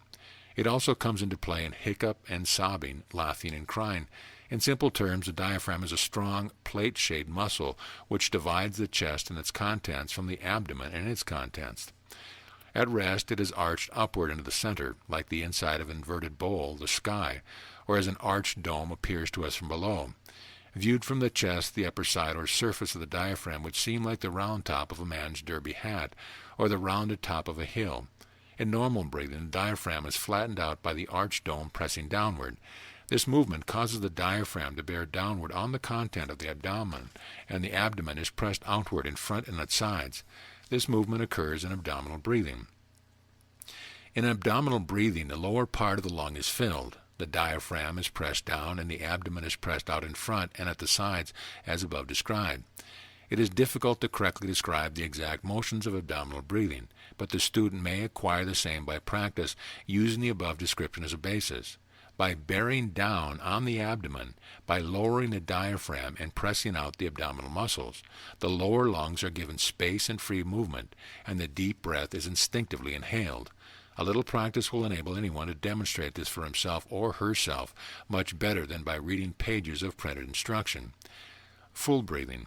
The best authorities agree that the best possible form of breathing is that which is based on abdominal breathing, but which also includes the filling of the middle and upper part of the lungs as well. By what may seem to be a striking coincidence, it is noted that this particular form of breathing is that which was taught by the ancient arcane teachers to their students as a means of increasing the absorption of Vril. But the coincidence is quite a natural one, and it would be indeed strange had it not occurred. For this full breathing method is the true, natural, normal method of breathing, which every natural man instinctively employs. It not only fills every part of the lungs and exercises every part of the chest, not only secures the greatest possible amount of oxygen and Vril, but also obtains the greatest return from the least comparative effort. It is an example of the universal economy of nature, just as marked as the economy of the form of the wax cell of the bee's honeycomb. In full breathing, all the respiratory muscles are called into play. The entire area of the lungs is used. The entire machinery of the respiratory organism is exercised, strengthened, and developed. There is every evidence that this and this alone is nature's normal method of breathing. Moreover, it is known that the hardiest races of men have practiced this form of breathing. We know this from the modern instance, and because the statuary of ancient Greece shows that muscular development of the abdomen and chest, which comes only from this form of breathing. It is the first word of nature to man regarding breathing. It is the last word of science to man on the same subject. It is the best natural method. It is the best scientific method. Full breathing is not an artificial system or method of breathing, but is rather a return to natural, normal methods and habit. But nevertheless, it will require some practice on the part of many students hereof, by reason of the fact that they have lost their natural instinct in the matter, and are under the dominion of the second nature of false habit. Before the instinctive habit may be resumed, the effect of the false habit must be overcome, and this usually takes time. The best and indeed almost the only way of counteracting and defeating any objectionable habit is to practice its opposite, and this rule applies here with great force. The only way to get rid of the old habit is to practice the new, and the only way to acquire the new is to practice it. So from both angles the importance of practice is seen. Exercise. The following exercise will serve to develop the full breath if conscientiously practiced. 1. Stand erect or sitting in a natural position. Inhale slowly through the nostrils and according to the method of abdominal breathing. Fill the lower lungs, press down the diaphragm, and push out the abdomen in front and at the sides, then in a continuous effort. 2. Fill the middle part of the chest and lungs, as in intercostal breathing, pressing outward the midribs, breastbone, and chest. Then in the same continuous effort, fill the upper portion of the lung, as in clavicular breathing, lifting the upper portion of the chest, slightly raising the collarbone, slightly drawing in the abdomen, and thus raising the diaphragm as heretofore explained. It will be noticed that this method of full breathing is really a combination of the three forms of breathing previously described, beginning with the abdominal, proceeding to the intercostal, and finishing with the clavicular method. But the student is cautioned against proceeding as if there were three distinct and separated stages of the process. There is but one continuous process, rising gradually from the lower part of the lung to the middle portion and then to the upper portion. A uniform, continuous muscular movement is effected, the several regions being called into action in a rising sequence. All disconnected, spasmodic, jerky motion should be avoided. A little practice will result in the acquirement of the continuous inhalation. The inhaled air should be retained for a moment, and then exhaled naturally and easily. No attempt should be made to unduly retain the breath, as is taught by some schools of breathing. There is nothing to be gained by the retention in the lungs of stale, exhausted air. Besides this, there is always more or less a strain in this forced retention, as the whole process is unnatural.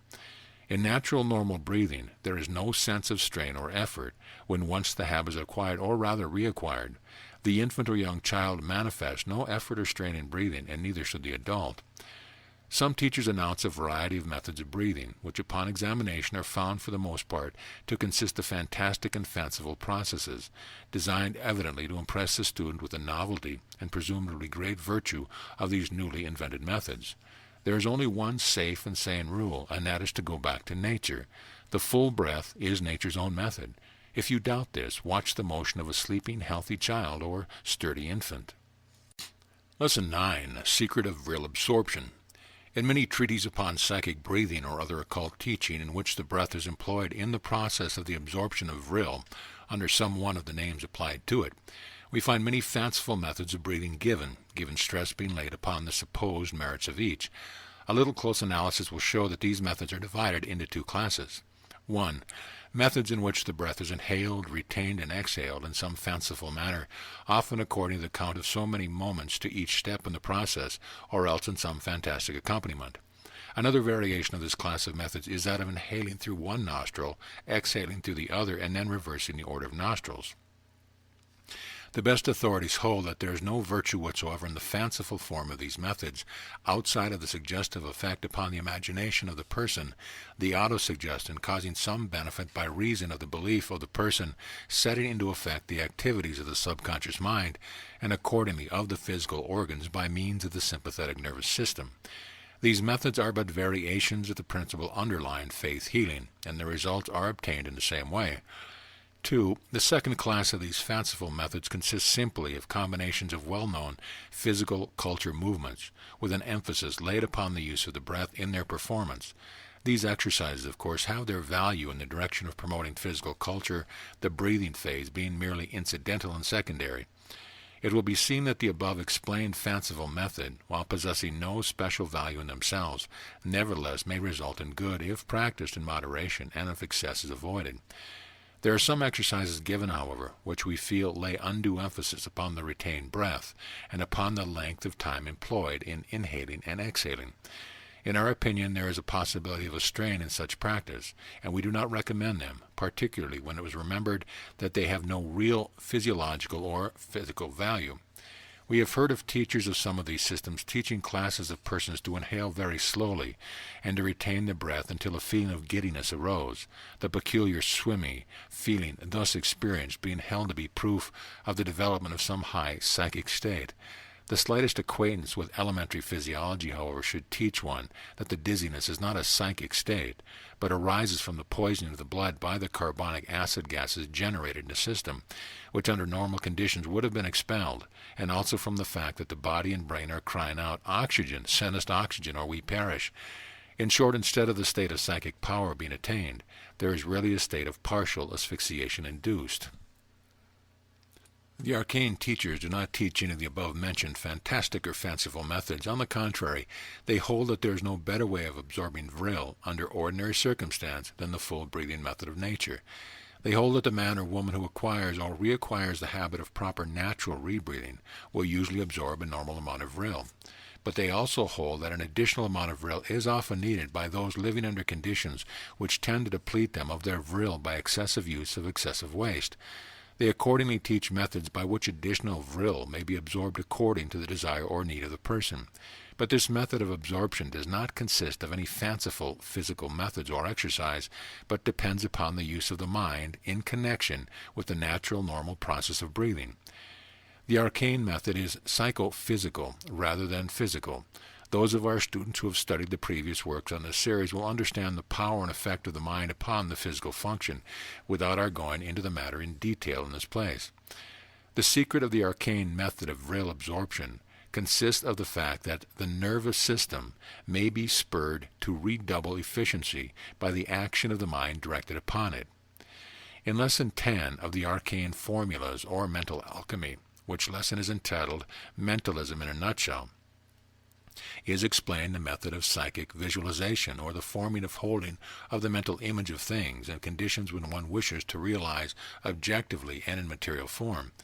In the same lesson is explained the use of the will in the materialization and objectification of desired conditions. On page 97 of the said book and lesson you will find the following paragraph. The secret of mental alchemy may be stated as consisting first, last, and always of the art of mental imaging reinforced by the will.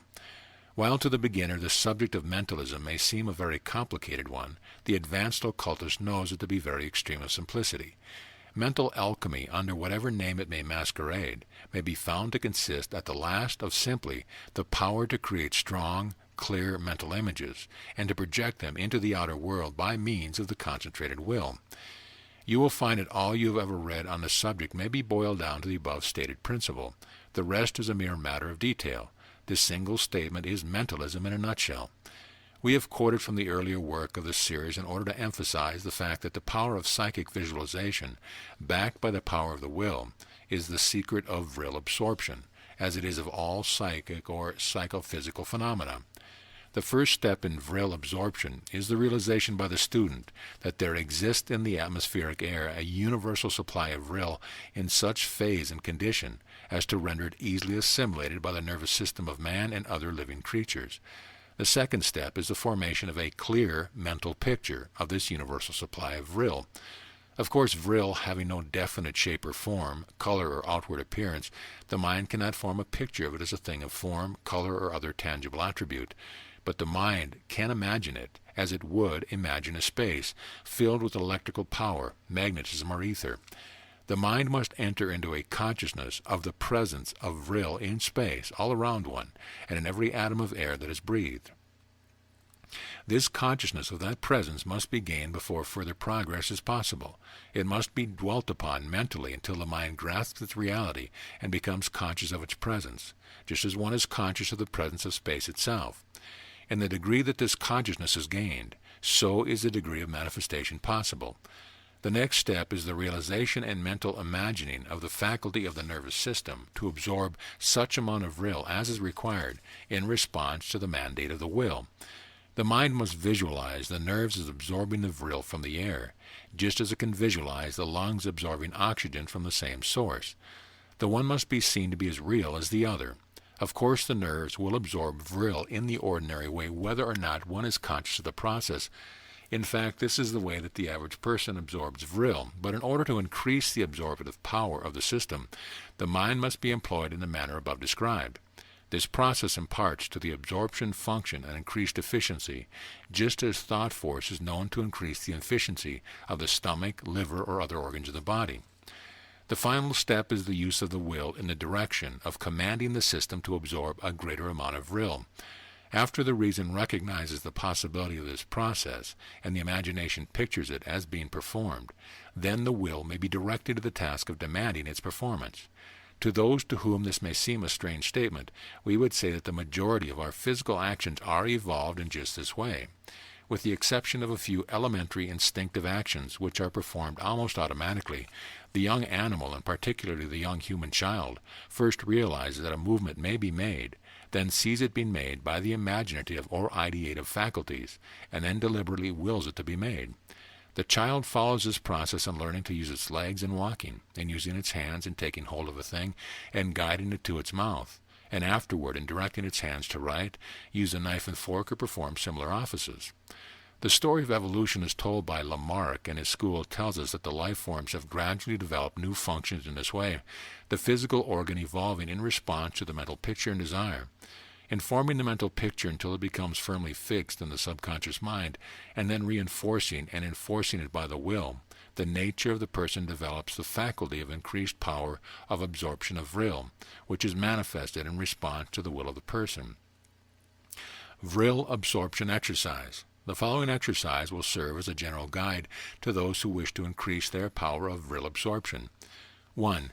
Practice the full breath as heretofore described, and while inhaling, picture in your mind the absorption of Vril, first by the nerves of the nasal cavity and the back of the head, and then by the cells of the lungs at the same time, willing that the Vril be so absorbed. Or it is preferred it may be stated in this manner: will that the system absorb an increased amount of Vril, and at the same mentally picture the process of absorption.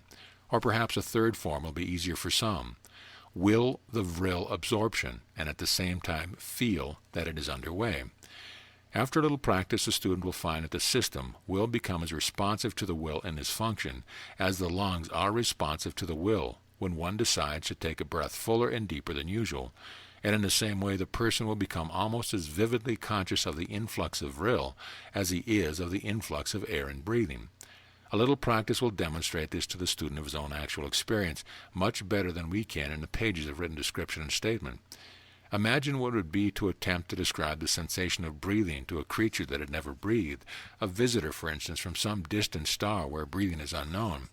Or imagine describing the sensation of seeing the color scarlet to a man born blind, or the sensation of the taste of sugar to one who had never tasted anything sweet. Sensation of this kind must be experienced in order to be understood.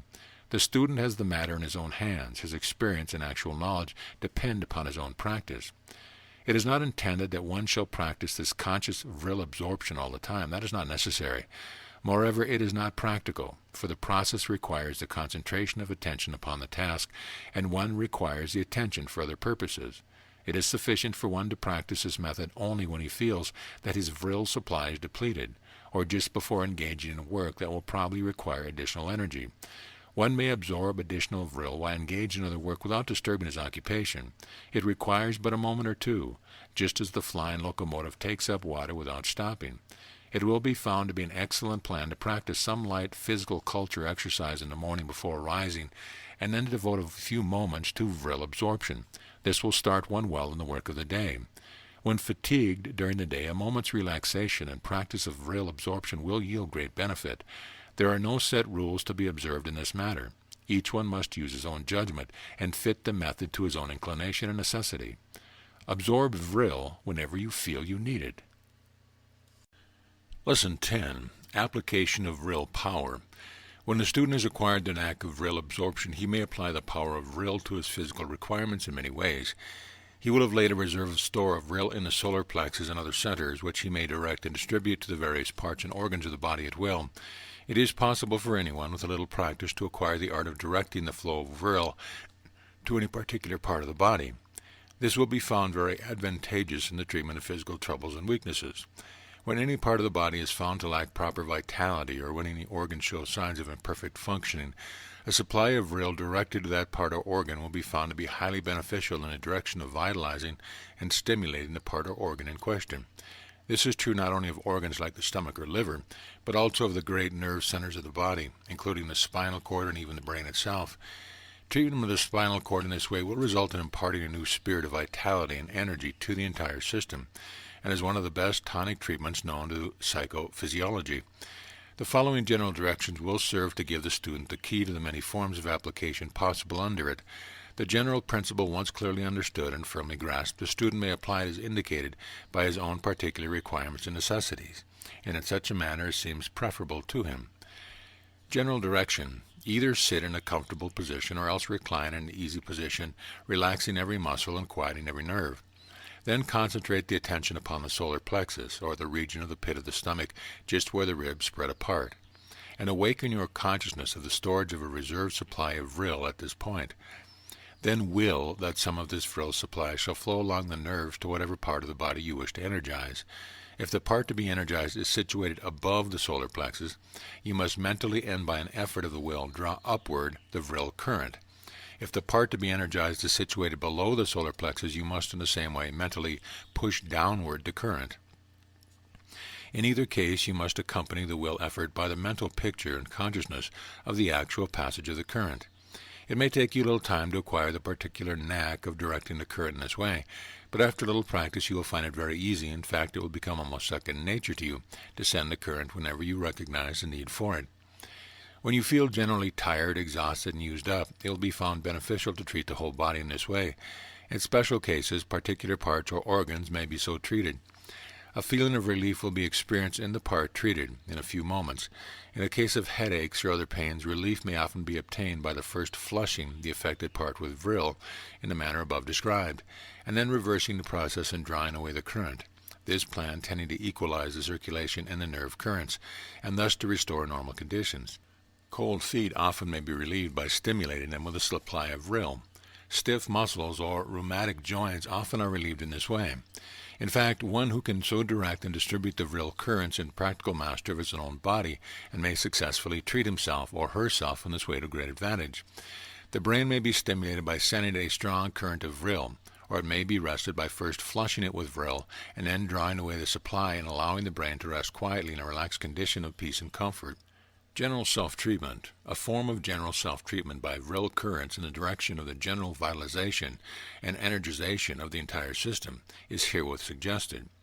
1. Lie in a comfortable position and concentrate the attention upon the solar plexus, awakening a consciousness of the presence there of a reserve supply of Vril. Then direct the current downward to the feet, first to the left foot and then to the right, until you can feel the energy manifesting in them. In some cases a slight tingling may be felt, while in other cases merely a general feeling or subconscious awareness is manifest.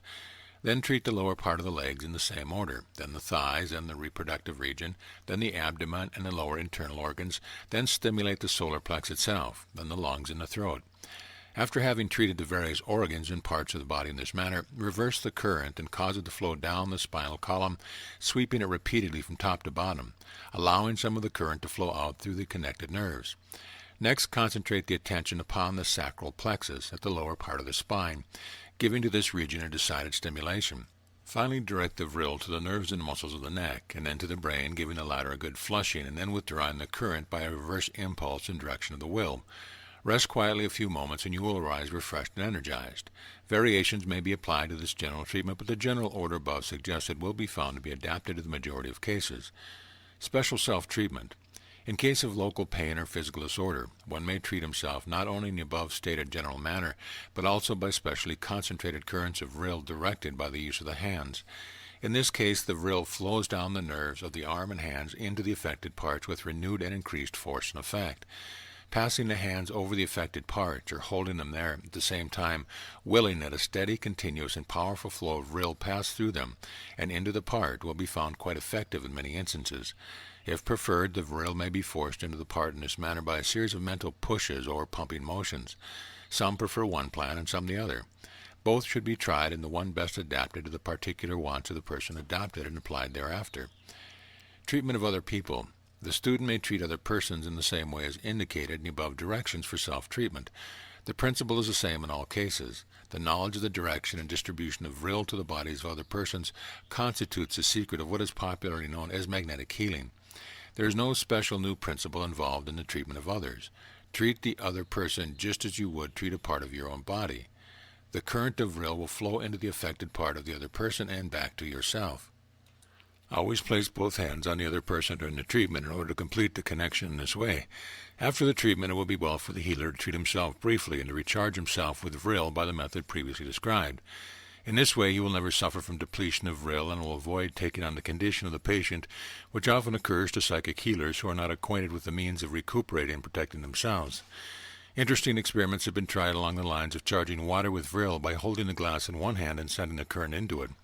Some magnetic healers have made quite a feature of charging water in this way, and then giving it to their patients to drink in sips in addition to the regular treatment. We mention it here as a matter of general interest and as a suggestion for experiment on the part of our students.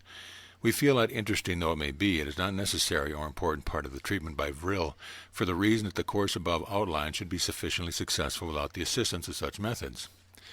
By reason of the simplicity of the method suggested, in the absence of all attempts to dress the subject in fanciful and mystical verbal garb and imagery, there is a danger of the average student failing to appreciate the benefits that may be gained by the use of Vril in the manner indicated in this lesson, and of his failing to realize the importance of the information herein given. We warn the student against undervaluing any knowledge or instruction merely because it may be stated simply and plainly. It is no easy matter to reduce teaching of this kind to simple plain terms and equally simple methods, for this task is really the condensation into a few lines of the experience of many years and many people. It is much easier to elaborate the matter in detailed technical form than to reduce it in terms and methods capable of being understood and applied by all persons of average intelligence. The student must not forget that behind this simple exposition and explanation, and the equally simple methods of application, there is to be found one of the greatest and most wonderful of nature's forces, the real inner meaning of which will probably never be fully known to the mind of man. The final secret is bound up with the secret of life itself. The student who masters these instructions and methods is brought in touch with this great force of life, and is enabled to apply its energies at will. Let him beware of the undervaluing the power he is using, simply because it is capable of simple, plain application. And let him beware further of allowing familiarity with this power to develop into contempt of it. Nature does not approve of belittling or trifling with her great forces. Triflers who enter the field of psychism or occultism frequently are brought to a rather vigorous realization of the fact that they are but pygmies playing with titanic forces. On the other hand, there is something in nature which seems to approve of the right use of its mighty forces, and which encourages and aids those who employ those forces in the proper spirit and toward worthy ends. And the right use of vital energy, life force, Vril, is always in the direction of life and health. Lesson 11. Conserving Vril Power. The arcane teachings hold that not only does the wise person store up a sufficient supply of Vril to meet sudden and unexpected demands, not only does he direct and distribute Vril to meet the requirements of his physical and mental system, but he also avoids unnecessary waste and dissipation of Vril power and strives to stop all leaks of energy. Such person practices not only industry and thrift in relation to Vril, but also manifests a wise economy regarding its conservation. Vril waste and dissipation occurs in two ways: one, emotional waste, and physical waste. The majority of persons are more or less prodigals along one or both of the above stated lines.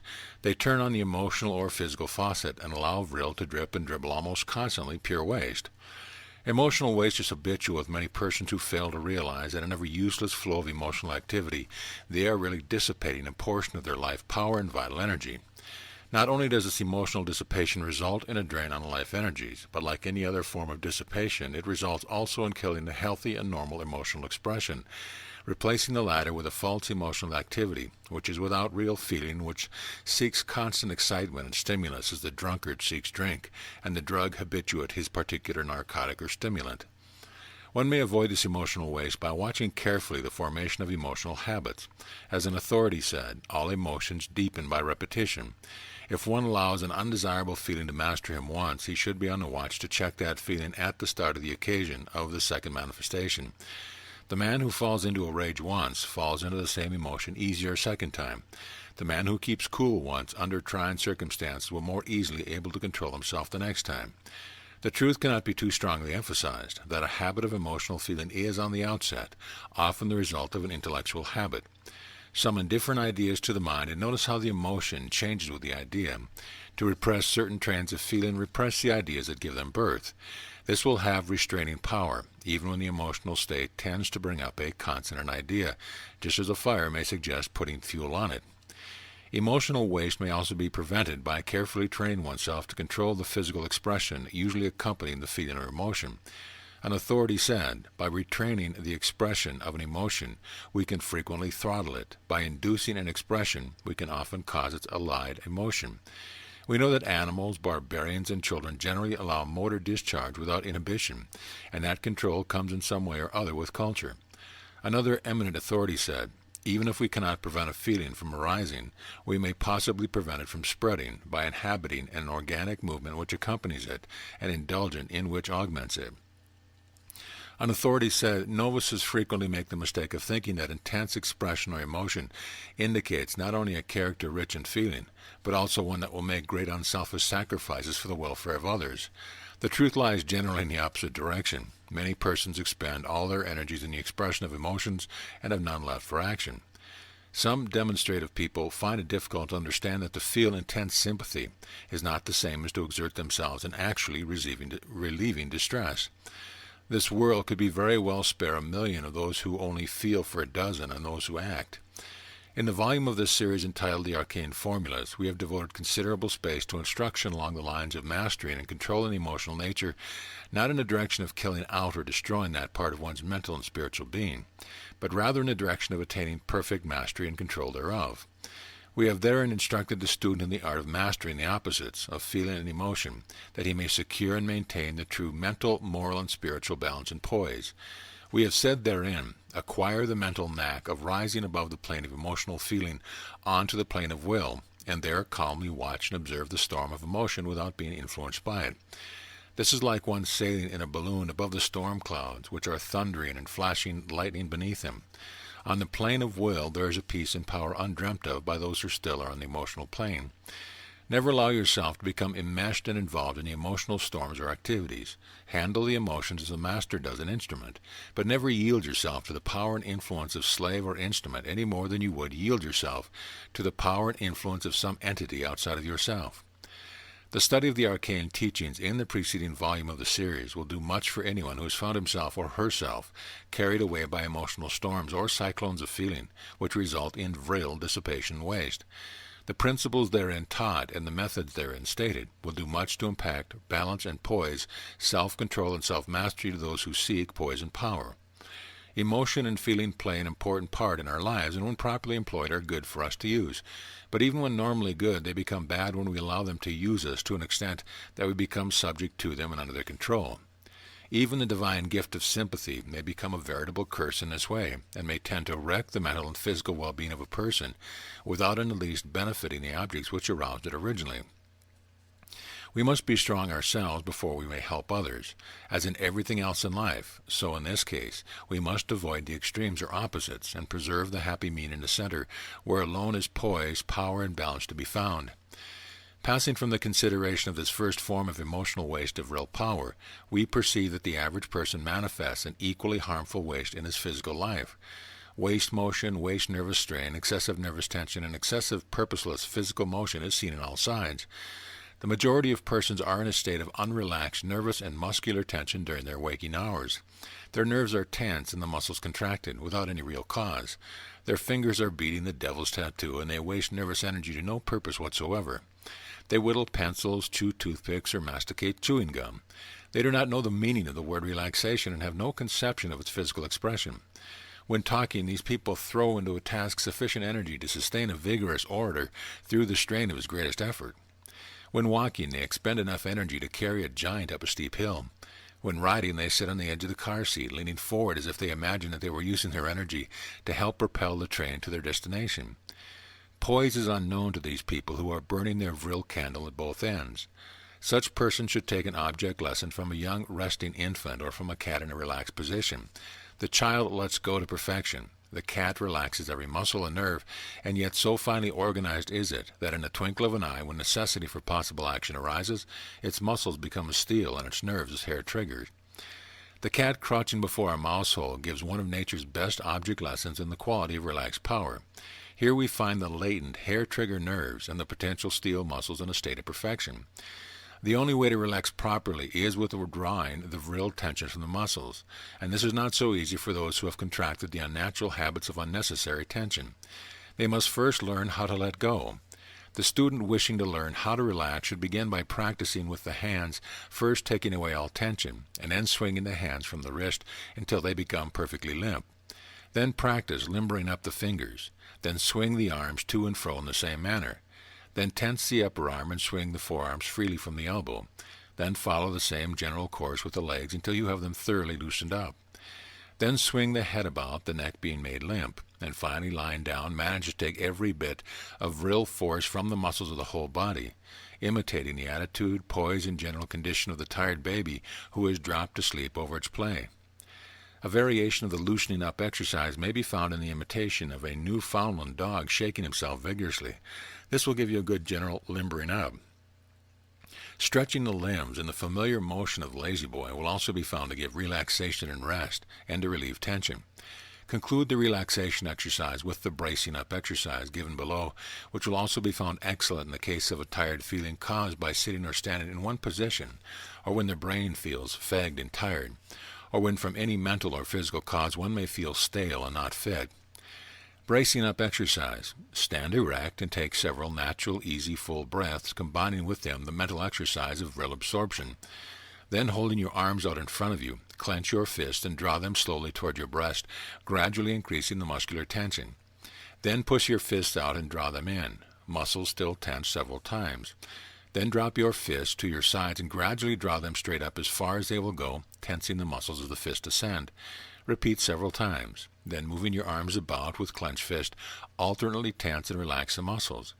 A few moments of this exercise will fill the upper part of the body with fresh vril and will impart a wonderful feeling of energy and power. Similar exercises employing the legs in alternate tension and relaxation will likewise vitalize and energize the body below the waist. There are no set motions in this exercise, the whole principle being that of alternate tension and relaxation. The benefits of this exercise, or any similar light exercise, will be doubled once one will throw his mind into it. Picture the benefit to be derived from it, and while performing the exercise, endeavor to enter into the consciousness of the action of Vril, and you will have had that action of the mind will serve to give to Vril a mighty force and impulse in the direction of the exercise parts in their vicinity. In the field of emotional Vril waste, we find that the emotional states of anger, hate, jealousy, fear, worry, and over-anxiety, and the attempt to vicariously live out the life of another for him or her, are the ones which produce the greatest strain, tension, waste, and dissipation. Steady, calm mental work seldom wrecks one, while the above emotional states in others expressed to too great a degree slowly but surely undermine the nervous system and react upon mind and body. In the same way, steady, normal physical exercise or work seldom affects one injuriously, while the unnatural nervous and muscular tension before mentioned, and the nervous physical actions resulting from the presence of the injurious emotions to which we have alluded, frequently strain the physical nature to the utmost. And as in a majority of cases, the emotional waste is manifested in connection with the physical waste, each serving to feed the other by action and reaction. We may readily see that in Vril waste and dissipation, we have the secret of that curse of the age known as neurasthenia, or nervous prostration. This is not the result of overwork, as is generally supposed, but as the result of overworry, undue tension, and lack of mental balance and poise, which serve to waste the life forces, the vital energies of Vril. To overcome this trouble, it is first necessary to recognize its cause, and then to counteract the cause by following the course directly opposed to it. We trust that in this book we have explained the former and pointed the way toward the latter. Lesson 12. The Psychic Phase of Vril. It is not our purpose to enter into a detailed discussion of mental science, psychic phenomena, or occultism in this book. In the preceding books of this series we have dwelt upon this subject in some detail, and we must refer thereto the student who is specially interested in this particular field of the teaching. But our consideration of the subject of Vril would be too incomplete did we not at least call attention to the part played by Vril in the phenomena generally called as psychic, mental science, or occult.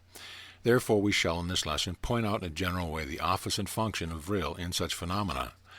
Psychic influence. In the various phases of what is known as psychic influence, or the effect of the mind of one person over that of another, Vril plays an important part. In the degree that the thought projections, thought waves, or thought vibrations, or whatever term may be used, are charged with Vril, so is their effect upon the person receiving them.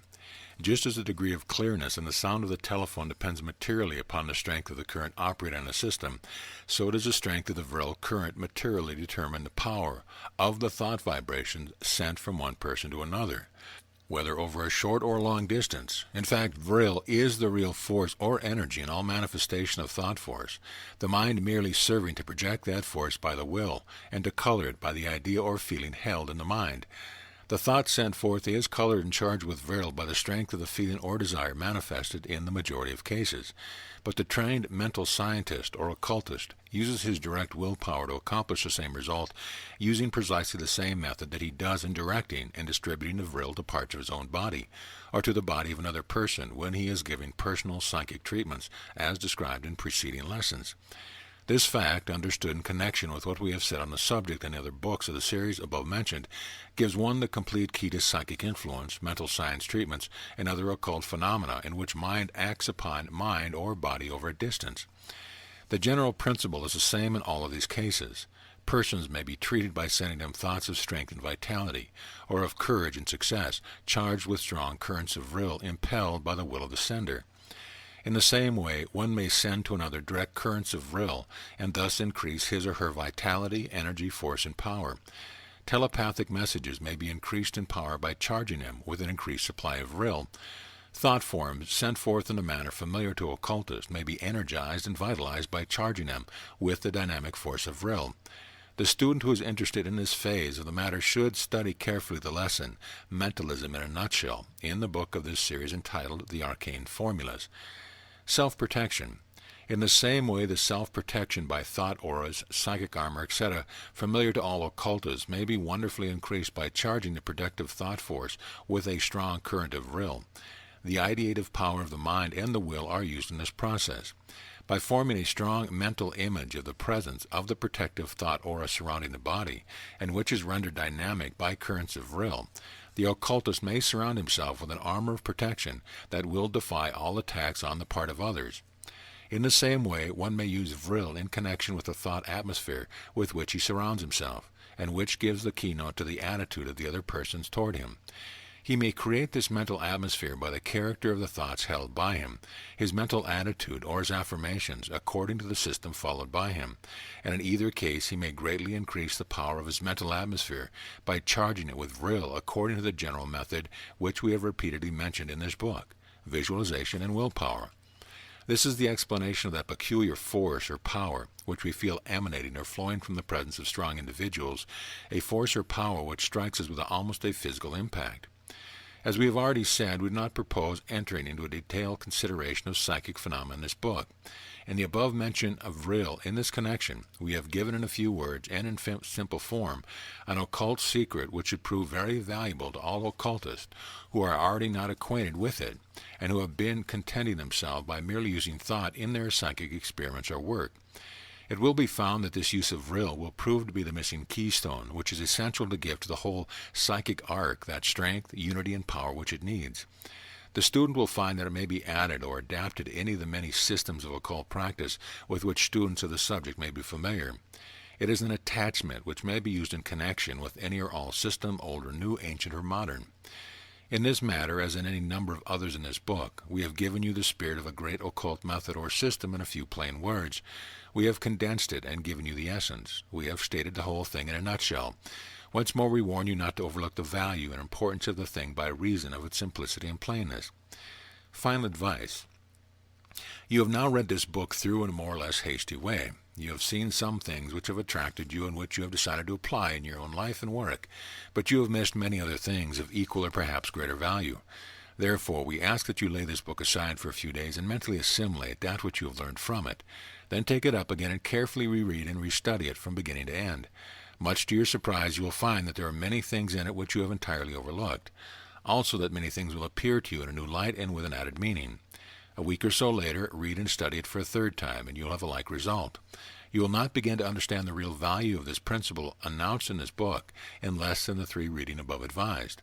In this connection, you should reread and restudy the other books of the series, and each will serve to throw light on the others. The arcane teaching is based upon certain general principles which are immanent in every branch and every phase of it. Each phase blends into the other. Thus does the teaching present a unity and a harmony when each phase is studied and considered in relation to the others. In conclusion, let us use words once before used in this series. O neophyte, in the center of life shalt thou indeed find poise and power. In the heart of the storm shalt thou find peace. He who finds the center of himself finds the center of the cosmos, for at last they are one. End of chapter, end of book. This audio presentation of Vril, or Vital Magnetism, by William Watker Atkinson has been brought to you by audioenlightenment.com. Copyright 2015, all rights reserved.